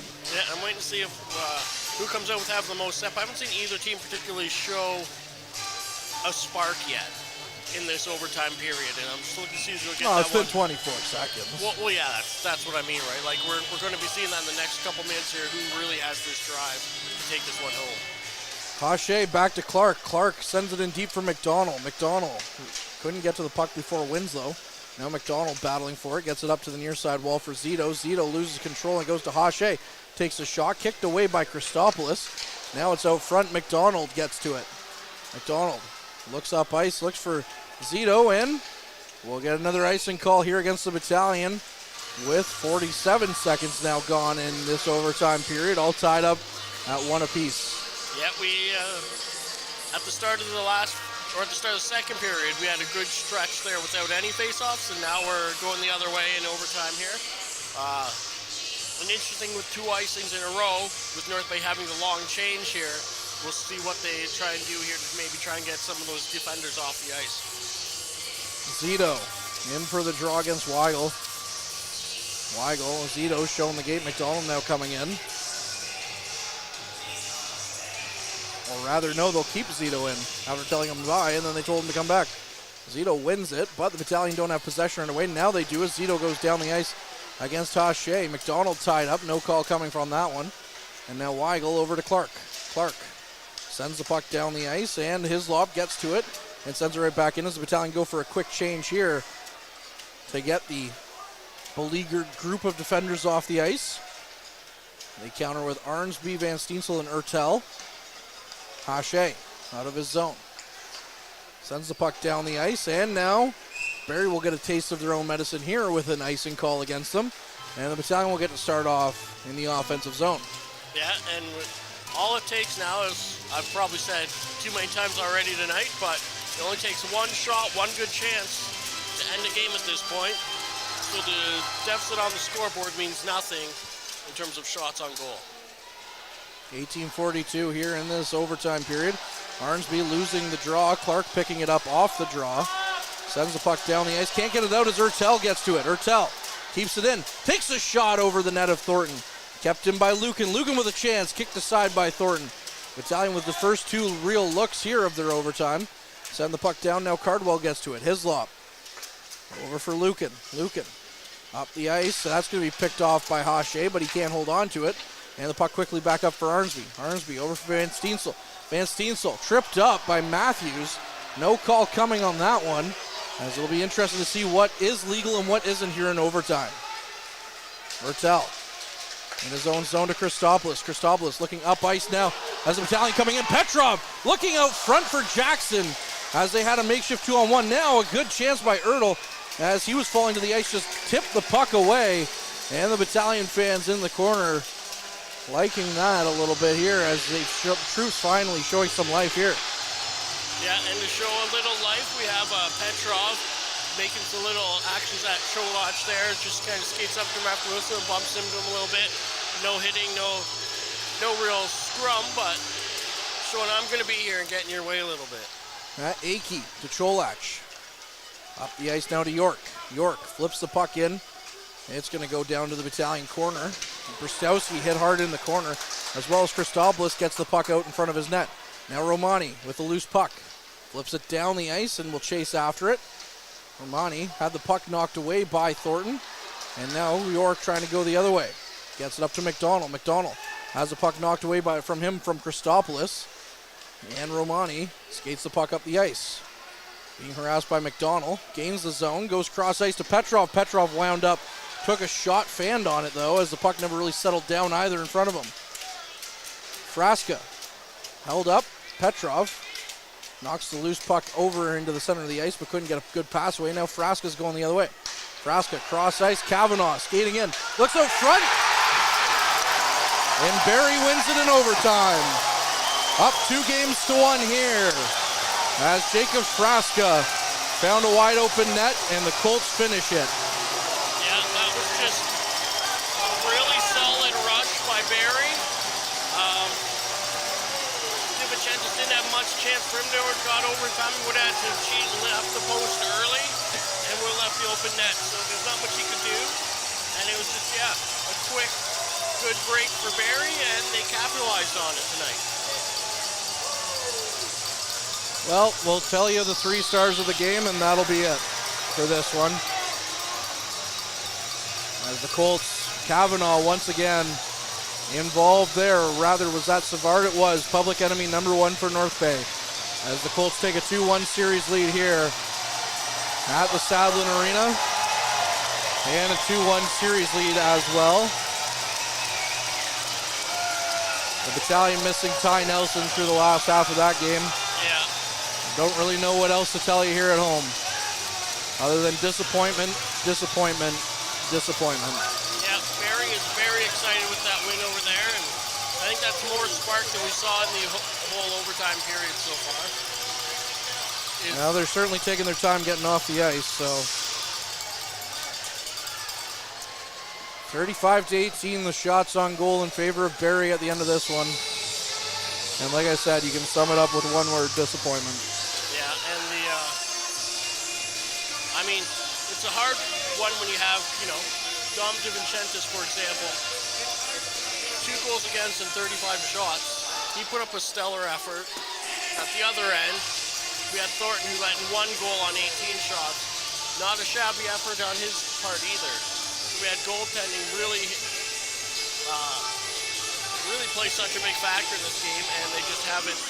North Bay hasn't found a way in some of these games to find their hump over. So we'll be back here Thursday for the next one. Yep, really looking forward to driving down here to see this. But that being said, as they're still just announcing the goal now, so can we get the 3 stars on so we can start packing up and heading home, or no? Come on. The answer for that, I think, is no. Yeah. Again, disappointment here in overtime. The Battalion are now on a 3-game overtime losing streak in the playoffs, losing to Kingston in round 2 last year in game 2, and losing to Barrie in game 1, and now game 3 here in Barrie, falling in overtime 2-1. Yeah. Oh, they have kids out on the ice there, so maybe they're announcing their 3 stars here. Well, they might as well cut to it. Okay. Oh, no. Eventually we'll get there. Some technical difficulties here. Tonight's 3 stars is brought to you by Dave's Automotive Services, 411 Airport Road in North Bay. Expert troubleshooting, quality repairs, and time-efficient labor are the 3 stars of service you can expect from Dave's. This is the longest 3-star presentation I've ever seen. I mean, I'm sure as a home fan to a winning game, to have this would be a nice presentation to have. Well, if they don't pick Dom DiVincentis, well, we know something's up. As we're finally getting here now.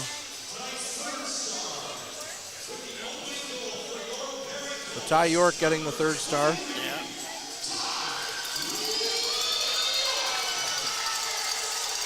Oh, they have 2 horses out on the ice. Yeah, they got Charlie Horse and Carly Horse. Oh, okay. It'd be cute if I wasn't so angry right now. Yeah. It'll be a long drive back to North Bay, I'll tell you that. Oh, Dom coming in with Don DiVincentis with the 2nd star, which is Rightfully well so. deserved.